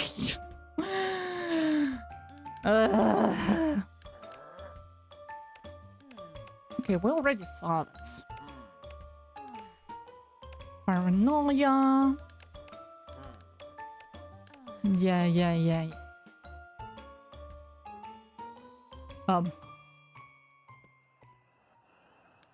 Mr. Santiago, what am I sharing as a piece of information?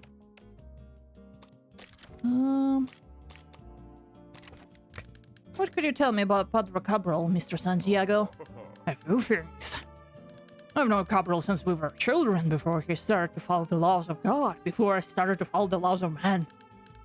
It's but amusing even suddenly a little to think of a prominent position he holds today. The secrecy still offers some advantages, doesn't it? It's amazing to see how eagerly ordinary people listen to deliberate lies told by priests and religious leaders. Maybe Padre Cabral should be more grateful, considering the detours on the journey that took him to what he is today. Okay. Bye-bye. Bye-bye. Okay, one thing though. Okay, let's remember this.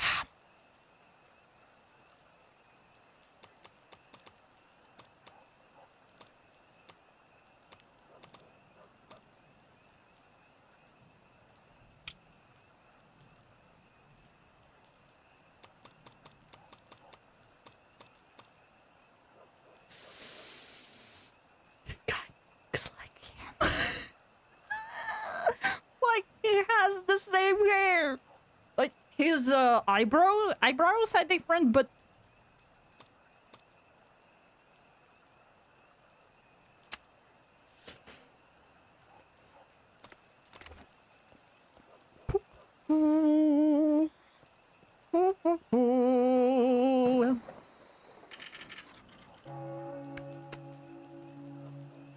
if it was brass, I'm gonna flip. If it was brass, I'm gonna flip.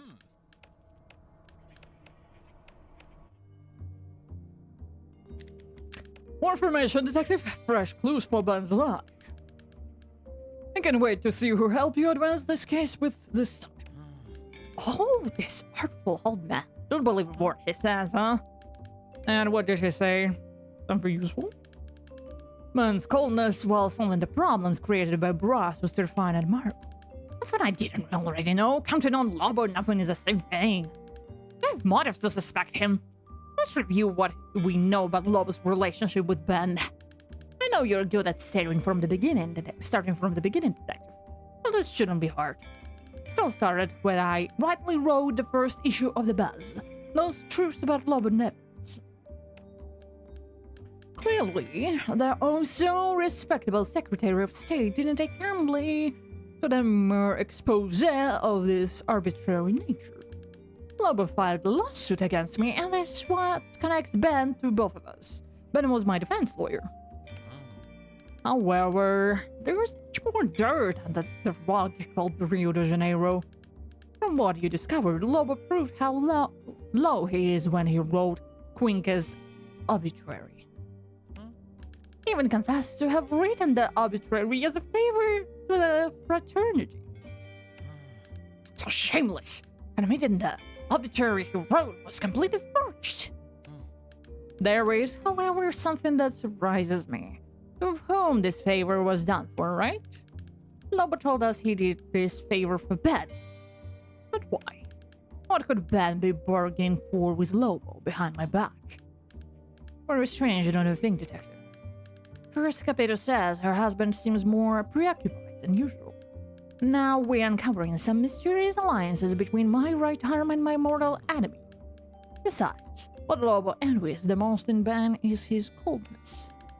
A useful trait for an assassin, or at the very least, in those interested in conspiring against another murderer. Continue, stupid detective. I might not know Ben as well as I thought. Of course, proceed. A new statement for Quinca's Borba's line. What did you uncover now, detective? As if it wasn't enough that I'm turning my own grave. You're making Quinca's do the same. I hope you're the peace with your consequences.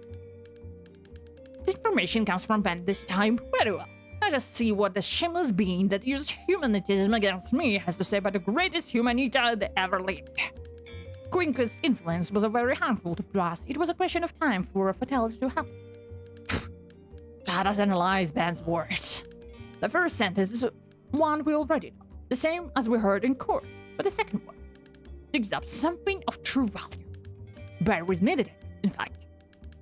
At this juncture, we're practically the same person, aren't we?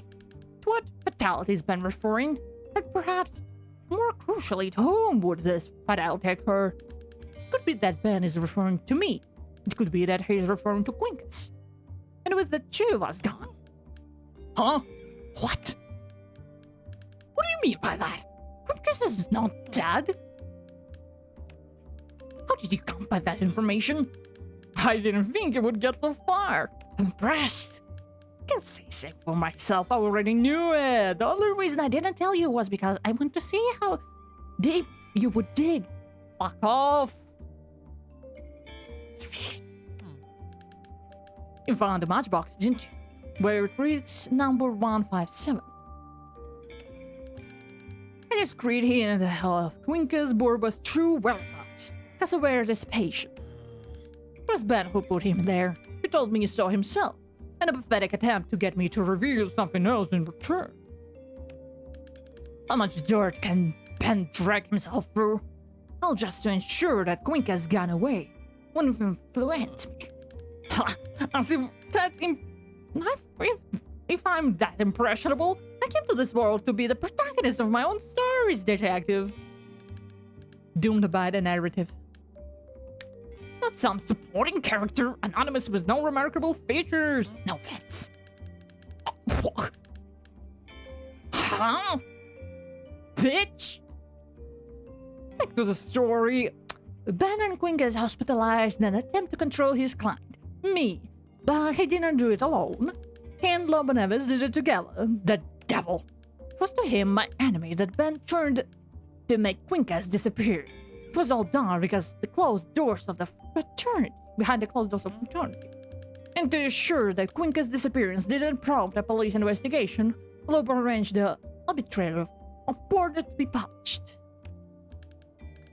An obituary completely forged, of course. You know, you and I know how that Quincus is very much alive.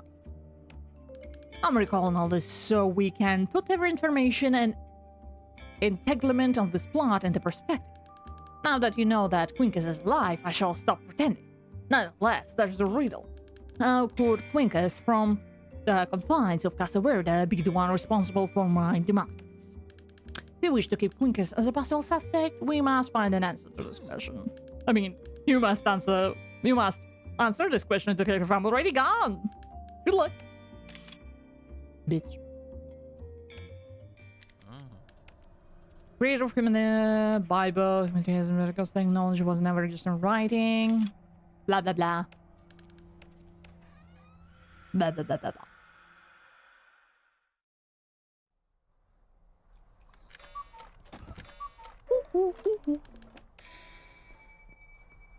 Okay, now we go to Quincus.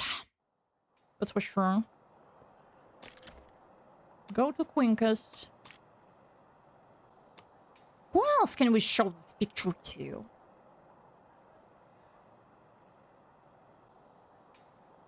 If it's Chris Straw, I'm gonna flip. Who else can I show this to? Like the... Okay, let's go to the harbor first. Go to the harbor first.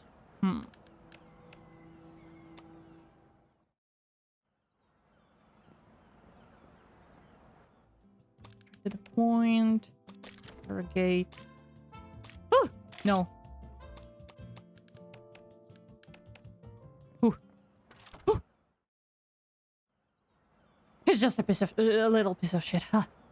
Oh, thank God. Thank God. Okay, let's go to Casa Verde then.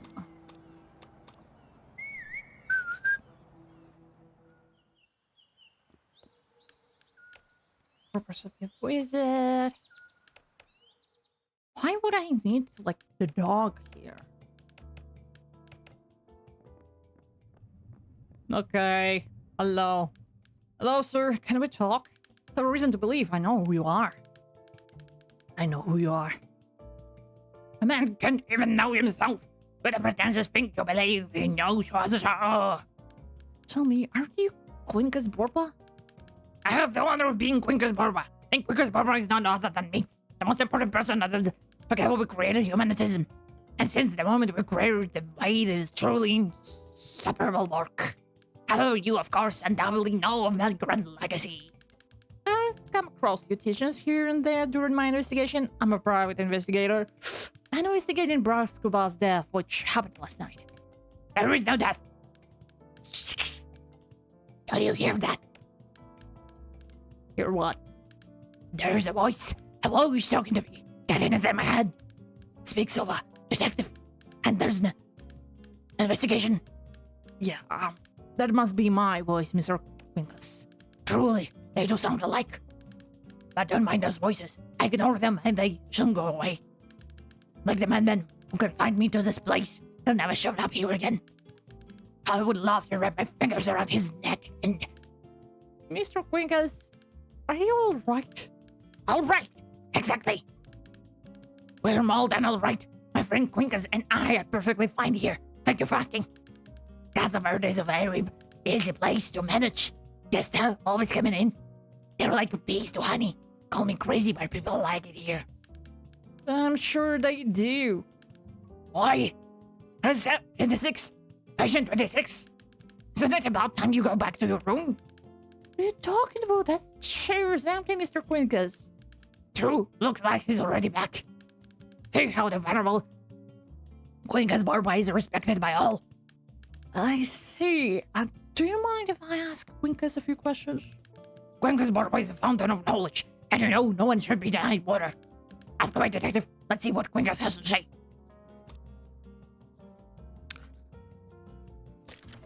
Oh my god. Oh my god. Mr. Quincus, there's one missing piece in Ben's puzzle. He revealed to me that the reason for his torment was in his own family photograph. Maybe Brass told you something. Finally, you realize the power of humanity. As if Brass had a man-made ability, the gift of gossip. Well, that's not really it. Young Ben always showed himself to be a tormented creature, especially being outshone by bastion of humanity like Brass was. What about the gossip? Silence! That wasn't done. His discomfort with Brass' presence in his life was evident, and I'll tell you one thing. Ben locked me up to attack humanity, and he would have killed Brass for the same purpose. What about the gas? Oh, damn you too! If you haven't deciphered the mystery regarding Ben's torment, I recommend you go back to Kuba's Manor and look into Brass' eyes to find the truth. What? What? I'm scared.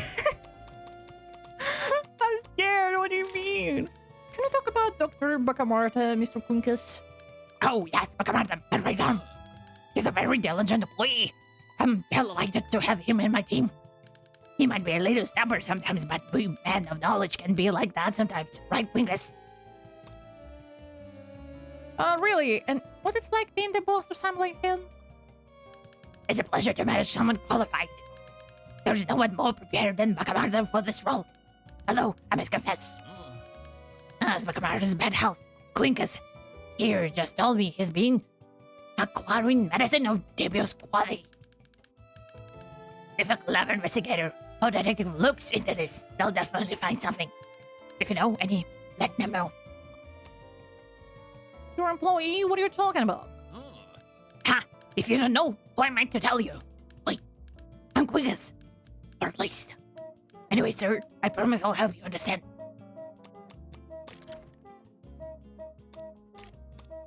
This is catting. Mr. Quincus, there are some people in Rio de Janeiro claiming to have seen your ghost wandering about town. What can you tell me about that? The ghost of Quincus? That's logically impossible. Quincus Borba is alive. Thus his spirit trapped inside his body could be wandering around Rio de Janeiro. Hence, it could have been seen by anyone in Rio de Janeiro. Thus the ghost of Quincus has never been seen. This is not a typical case of Rotenborgs. Rotenborgs? Yes, a word uninvented when a detective says something stupid. It's a mathematical term. How does your logic explain this? Rubiala he says he saw Quincus wandering downtown. Poor Rubiao. I mean, not so poor now, but impressible. He might still be. He must have been frightened by the brightest of the lights within the pharmacy of Quincus' face. That was it. Light. Huh. Uh-oh. The rays of light projected into Quincus' face must have caused some awful effect. You mean Crispin was at the pharmacy? A miserable old man won't stop lying. If you want to follow the rabbit down his hole, I'll give you some valuable. There were 2 people at the pharmacy that night, and one of them seemed important. Rabbit? Oh? That's in mine.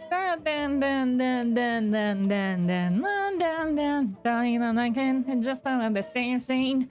You're not the special. I'm just playing the game. Oh wait, there's some rest of this and hey. So Quincus was really there. I mean, you.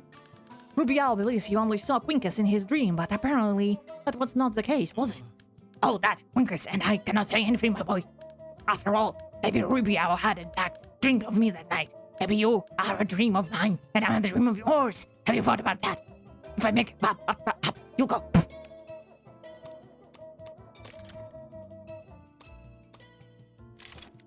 Balder's light was in the pharmacy, Mr. Quincus. What can you tell me? A bright light in the dark will attract many insect detectives. From the insignificant beetle that had made it its home to a dandelion, mistaking that very light for the one in the end of the tunnel. Or perhaps, and know it all, arachnid, waving the way up, waiting for its next suspected victim. Not sure follow, Mr. Quincus. Thought we were going to talk about light within the pharmacy and not discuss wildlife trivia. Quincus Barbara cannot make it any clearer. It's impossible.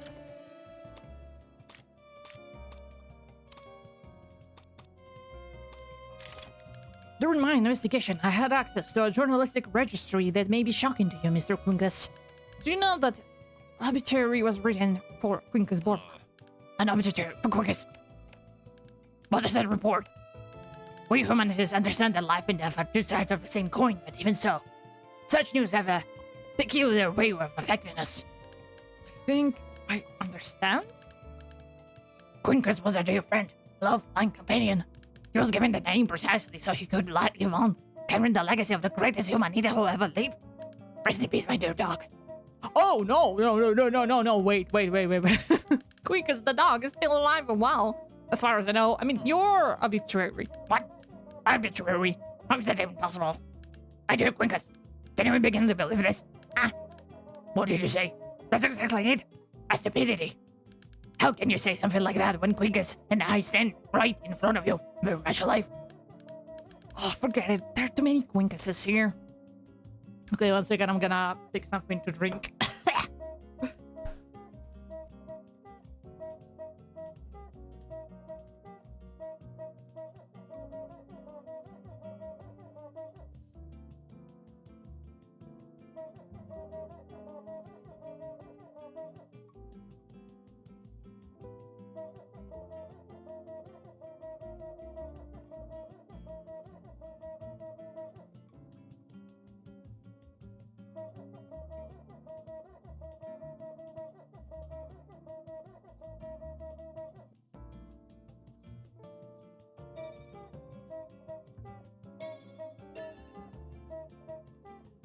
It's like plus 10 Celsius outside. Why is it so hot? Strange. Okay. Mr. Quincus, what can you tell me about the newspaper The Buzz? My young man, Quincus and I don't have time for such cheap educational editorial nonsense, seriously. A self-respecting humanity only trusts information contained in the official books of the I believe. Buzz was a newspaper created by Bluesky. Class used it means to criticize his opponents with his opinions presented as articles. Brilliant! Definitely brilliant! I'm sure the Faz was a great publication. Only a humanita would think of something so impressive. Impressive is how malleable the humanity mind can be. Mr. Quincus, what can you tell me about the late Posthumous? Any information, even if it appears irrelevant, might help with my investigation. Look, anywhere else, detective. I'm the one responsible for Brass' death. Fate had me be Posthumous' executioner. Not a will, a mere bone, but a driving force capable of bringing down castles like a storm after a burning hot day. Storms don't usually bring down castle, Mr. Quincus. Really? So you've never seen a sandcastle? Did you hear that, Quincus? Can you believe that? Huh? Well, I never.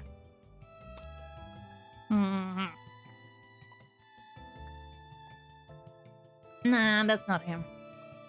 Mr. Quincus, how can you be the one responsible for Brass' demise if you were confined to Casa Verde all this time? This question might not make sense, but patient at Casa Verde, but anyway, where were you last night? My boy, do you think I'm crazy? I've been shut off inside the walls of my fortress, and this sage seems to have no way out. Why doesn't that answer surprise me? See what's going on here, Quincus? I can see that the detective here is enjoying my situation, completely ignoring that these walls are figments of a mind distant from my own, one that has got itself off from what left of humanity. Believe me. Blech.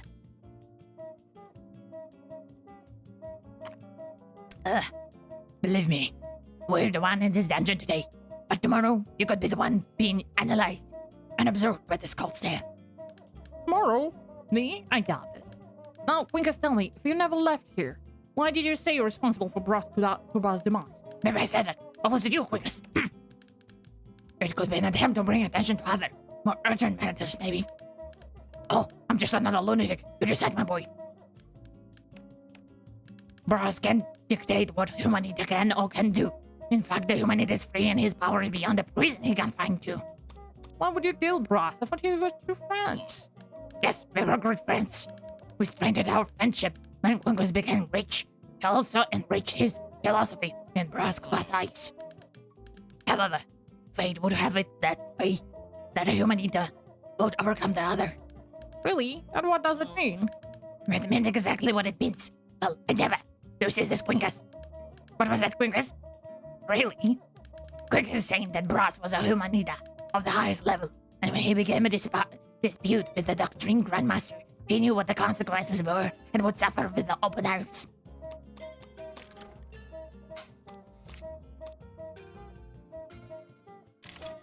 I'm not a religious man, but what can you tell me about the Bible of humanism? Don't be so reductionist. We're talking about important philosophical, doctrinal it is a knowledge of a lifetime that resulted in the only possible doctrine contained within it. Or it will be if I had time to begin writing it. So we're talking about a blank book? Is there anything more full of possibilities than a blank book? What does that foolish look on your face? If you can comprehend the infinity of the Bible of humanism, I recommend you find the artifact as in the system. Look for humanity treasure, and you shall have the answer to your mystery. I wonder what sort of junk that is. Mwah, mwah. But Mr. Quincus, where do I begin this search? Quincus Barba doesn't know. Be quiet! Can you see this young man is lost in him? My boy, this is related to Brass Dingoes, ask him. But he's dead, Quincus. He has to ask somebody close to him. Can you please make up your mind? Maybe one of Brass' secret affairs. That's so romantic, Quincus. Quiet! You confused the boy. I'm sorry, boy. Good luck on your search of your hidden love stories. Bum bum bum, the witch is there.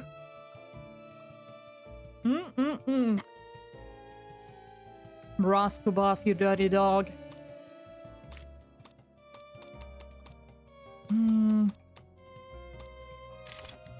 What can you tell me about Ben, the lawyer?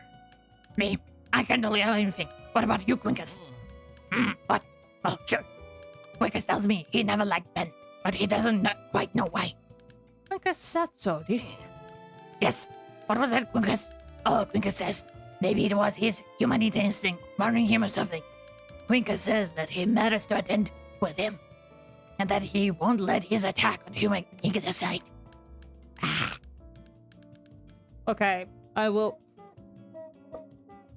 stop doing that voice. Sorry, but I will stop doing that voice, okay? What does what do you mean, Mr. Quincus? An attack on humanities? Ben is an excellent lawyer, my boy. And a good lawyer is like a sword without a knife. It will serve the first one to put their hands on it. Yesterday it was revealed to me that he was the only true responsible for my confinement. Quincus and I, here on his account. But why would Ben do that? What does he gain by it? Irrelevant. I don't care about his intentions. It's enough that I know where he's hiding as soon as we leave this place, Quincus.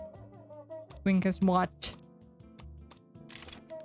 Mr. Quincus Borba, can we talk about Lobo? Would really like to hear what you have to say about him. Lobo? As in wolf? That looks like some veterinarian to you. I know of no wolves, or coyotes, or hyenas. Have you ever, Quincus? Can you believe it? No, Mr. Quincus, I'm talking about Lobo Neves, the Secretary of State. Yes, of course. The dromedary of state. We're not very fond of this character, are we, Quincus? That one is a wolf in sheep's clothing, if you don't mind saying so. Really? He would have never made it human, 'tis never. Did he have any contact with this doctrine? Never. Humanism chose Brass as its companion. Consequently, Brass has always had the favor of fortune in every quarrel against his rivals. Don't say. Within our animal metaphor, wouldn't choosing Brass be the same as betting on a nag? After all, Brass was never very successful in politics. Lobo, on that hand. My friend, you better bite that tongue. Humanism is never wrong. If humanism chose Brass, then Brass is the winner. In some other field, much higher than you possibly comprehend. Is that right, Quincus? Yes. What can you tell me about yourself, Quincus Borba? Wait.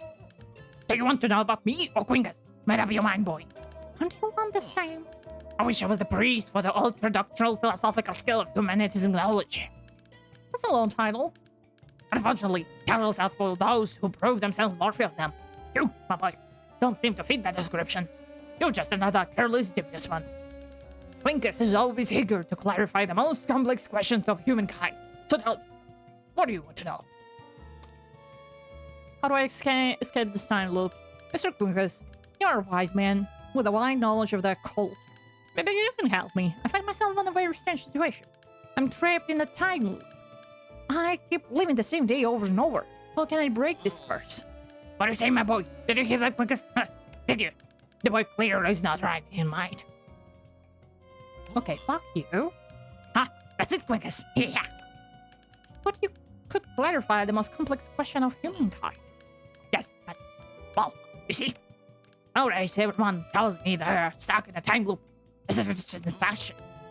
And furthermore, you're not authorized to that sort of information. What's your level in order? In what step are you on the staircase? Staircase? What? One of us building has many steps, but... Precisely, my boy, precisely. Only humanities who are standing on the 17th step are ready to learn the truth. Access that sort of information. Isn't that right, Quincus? Do you believe in humanism? A typical question for those who fear facing the truth. The one absolute truth. The quote from our group's primary book, page 222, paragraph 3. Oh, come on. Humanism is what drives man. The ambition to win that demonstrates superiority. Wars are nothing but a humanity system in action. And here we skip a line, careful not to fall, boy. The losing nation is simply toppled by the vicious one, proving its worth as a true humanita. There's no room for guilt or sorrow over misery of others. They're the way there because the strong impose their will upon the weak. What? Fascinating, Mr. Quincus. I believe if your investigation led you to us, it is because you were very already on the path of humanism. Every part leads Quincus. It is then true that you have to abandon that babble about morals and ethics in your profession to get valuable information, of course. You mean stealing from the church? Yeah. Hey, I'm a proper person. You don't have to explain yourself. Quincus tells me the human fire and dies. Actually, that might be my glaucoma. Okay, the last thing. What can you tell me about Rubial? With him being your apprentices, I imagine you might know him quite well. Every man has knowledge of the divine absolute truth. Is in fact an heir and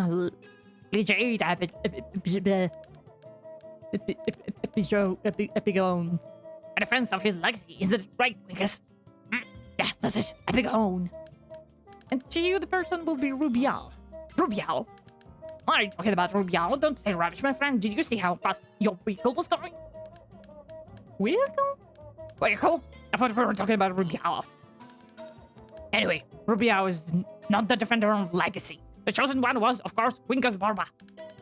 Rubial may have had the privilege of being pupil of the Grand Master, a day-to-day companion. And see, even with all of that, the precepts of the humanism doctrine never got into his fat hack. But since Rubial became Humanita, My friend, you see slower than the others. Wait a minute. I get my blackboard. Assistant! Get my board, please. what assistant? What? Quickest? Oh, that's right. Don't let me use blackboard ever since the incident in 1876. What the fuck?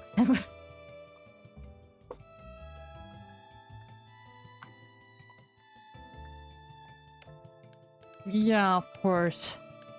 But son, don't feel bad if you can't keep up. After all, what would become of the vice where every subordinate creature were vacant beyond average, am I right? But that will happen, not to anyone. Yeah, of course, not to everyone, no. Only a few men are capable of catching a glimpse of the greatness of the universe, and they will know when it belongs to them. The rest won't get very far. Take Rubial, for example. Such men won't even scratch the heaven of knowledge. Why didn't you leave your heritage to Rubial? After all, he was your great pupil. And what would be the logic in that? If it is Quinca Borba, who's named after me. Because Borba, dog, but it's an animal. Animal for animal, Rubial is one too. And Quincus Borba the dog is much more than a dog. He's container of a Humanita dynasty. Well, we do indeed live in a dog-eat-dog world. Oh, this is over. Finally. Finally, this is over. My god.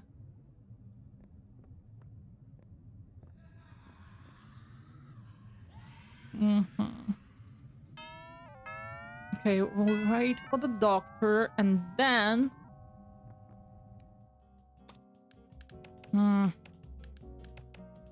Then I will go to the Kubas Manor. Dr. Bacamarte, were you downtown last night? Yes. I was with the pharmacist as usual. I was negotiating a new lot of medicines for Cassavert. Thank you, Doctor. Based on that, I have the habit of asking extremely obvious questions, Detective. Such trait belongs to manipulative or dismulative personalities. Such personalities find themselves frequently asking the obvious with the goal of testing the people around them. Do you consider yourself to be a dismulative person? Eh? Yes, evidently. No one truly dismulative would say something like that. Continuing, I was with the pharmacist. If you need any confirmation, see my schedule. God, that range is terrible. Thank you, Doctor. As you can see, my schedule is very busy. I save my night appointments to take care of some kind of minor business. However, my life is an open book. My calling is going from Casa Verde. The establishment I visit is all registered. Crispin has been hiding all this time that he was with Bacamarte at the pharmacy. Your deduction for simply a daydreaming based on facts. It doesn't surprise me that Gil has made Crispin act this way after all. The person who makes use of lies is seeking self-preservation. So he lied all along. All that is left is to check this up. What are you ruminating over there, Detective? Lost in thought, daydreams are the loss of control, said it. To remind, do you daydream frequently?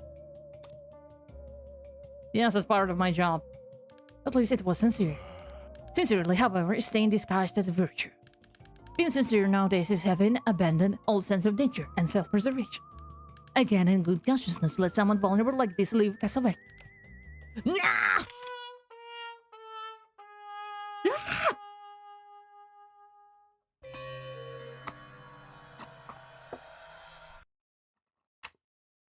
This man exists, like, purely to irritate me. Quincus! What a thought! Do you know that he's still alive? And he has something to say about Ben. But what could it be? Ben locked me up to attack humanism, and he would have killed Brass for the same purpose. That's exactly it, Detective. Ben is the one responsible for Quincus' disappearance. That's the favor Ben negotiated with Lobo, thanks to the fraternity. And that's what 157, the matchbox, means. It's the room they put Quincus in Casa Verde. Patient 157. According to Quincus, Ben locked him up as an attack on humanism.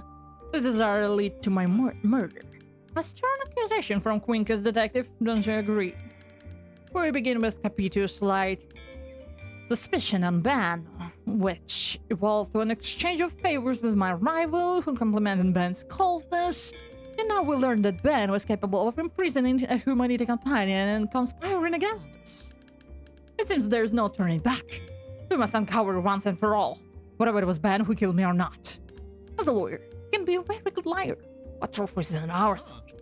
And if not true, insistence then. Quincus mentioned we would find an answer about Ben's family in my residence. What was that old man thinking? Keep at the pace. Leave nothing unchecked. Pretty close, I can feel it. And what about that other fact? A statement from the ghost of Quincus Borba. Was it from Quincus himself? It's almost irrelevant. After all, living dead. What difference does it make? Our friend Quincus claims he saw the lights on the pharmacy on the night of my murder. That is quite interesting. This pharmacy belongs to none other than Mr. Crispin. And that's not all with the lights on, though. The cold window glass, two figures were visible. One of them was clearly important. There were two people at the pharmacy that night, and one of them seems important. Ha! More important than me? I won't waste my time arguing with the ghost. But things are getting complicated for our friend Crispin, aren't they? First, he accused of not being trustworthy. Now he may have been at his pharmacy only a few steps from the crime scene. I always knew he was cunning, smarter than he looks. Was it Crispin at the pharmacy? And if it was, who could have been this important person with him? We must uncover the truth. Let's see. Oh, the words of a man of science are indeed abound. Economical, precise words. It must have been hard to extract them from him. Anyway, what did you say? About the wretch Crispin? The person who makes use of lies is seeking self-preservation. Why would he say that, Detective? To what self-preservation could he be referring to? Maybe the only lie here is the fact that Crispin claimed he was at his pharmacy the night of the crime. Yes. This certainly fits the other information Bakamarta provided us with. True as evidence can be. Bakamarta is obsessed with planning and registering every single one of his moves in his schedule. If Bakamarta wrote it in his itinerary that he was at Crispin Pharmacy, that basically wraps up his lie. If it registered in Bakamarta's schedule that he was with Crispin at the pharmacy, it means Crispin lied about not being here. The circle is closing in on you, my dear snake-old dealer. Just a little longer. We now know for Crispin and Bakamarta at the pharmacy at the same night of the crime. We must push the old man a bit further. Bam, bam, bam, bam. Okay, I will visit Bluesky's mansion, and we're gonna end it here. I already played more than what I will, but it's so interesting. Why should I stop? You know? Okay, we need